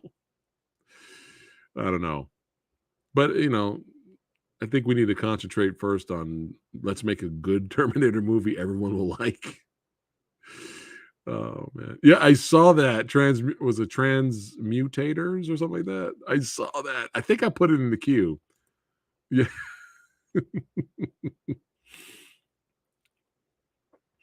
Oh, the Stranglehood. Oh, well, that sucks. That's a shame. I enjoyed that. I even enjoyed the Jet Li video game. The control was very weird because you had to use uh, both sticks to fight multiple guys. So he did all this like way before Batman Arkham Asylum type of counter attack stuff. It was awkward. Like it took a while for me to get the hang of it, but once I figured it out, I was able to beat the game. It was a short game though.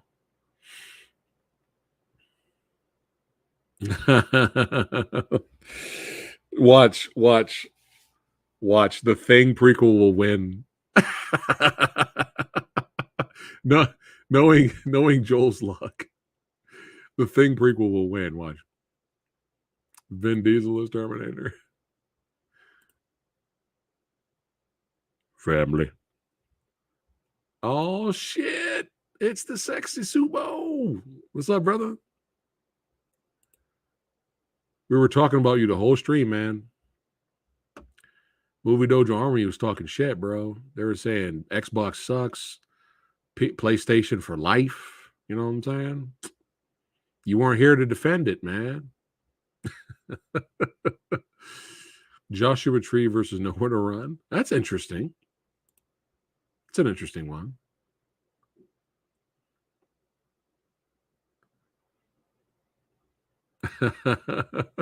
Well, like I said, it's in the queue, Tyler. It's in there. You never know. We might do it. Crying Freeman versus Showdown in Little Tokyo. That's interesting.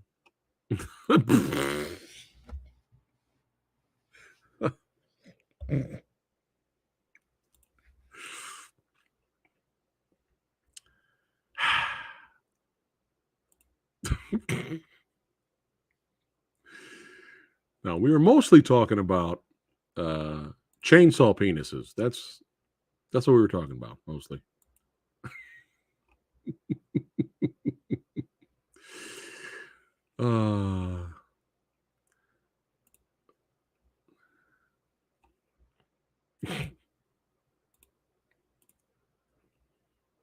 Yeah, so that's right.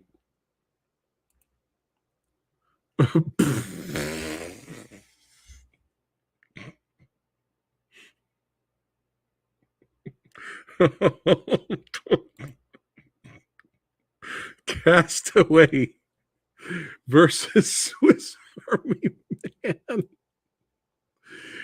Oh my God. Oh shit.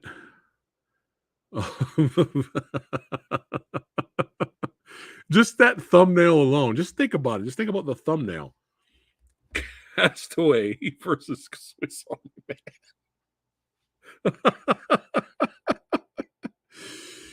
Oh shit. Oh, nice one, Travel Chief. That was good. That made Samurai Guy laugh. Oh damn. It is time. That's right. We got to close up shop for the night. Don't forget, if you guys are still interested in that Arrow box set, check the link out below so you can keep track of it when it comes back in stock. Or you can go to Amazon and buy it there. But I forgot to do this earlier, but Samurai Guy gives the Empire, hold on a second, let me, Dungeonmaster, Dolls, Cellar Dweller, that's right, Arena, Robot Jocks box set, 2 thumbs up, baby. Oh yeah, highly recommended. 2 thumbs up. Yes, and I am jelly. I will be jelly for all of you that go out and buy it, and you have one of your own. But yeah, this was awesome. Thanks again for hanging out. And don't forget, Kung Fu Superhero Kung Fu Extravaganza panel. That's right, July 20th, baby. If you guys are going to Comic-Con, that's right, July 20th, Thursday, 8 p.m. at Room 6A. Join us there. And the Kung Fu Extravaganza panel is great because it's late at night. So everyone's already delirious and riled up. And we go late. Sometimes we go 2-3 hours. And we just have fun. So if you guys are going to Comic-Con, say hi to the old Samurai Guy. I would love to meet you. And Poison, that's right. I'm glad you guys had a great time tonight. Thanks again for hanging out. I appreciate it. Oh, yeah. Oh, yeah. And all of you guys are legends. Don't let anyone else tell you different. That's right. And I will see all of you badasses on the next one. Take care, guys. Oh, wait. I don't know if you guys seen it. I posted it in the community posts, and I did schedule it. But don't forget this Sunday, Samurai Guy will be interviewing William Kaufman. That's right. One of the best action directors going today. So, yeah, you don't want to miss that. So that is premiering this Sunday. Yeah, this Sunday at 4 o'clock Pacific time. So make sure you guys watch it and share that video. So, but yeah, you guys are awesome. I'll see you on the next one. Take care, guys. Keep the ruckus going. Let's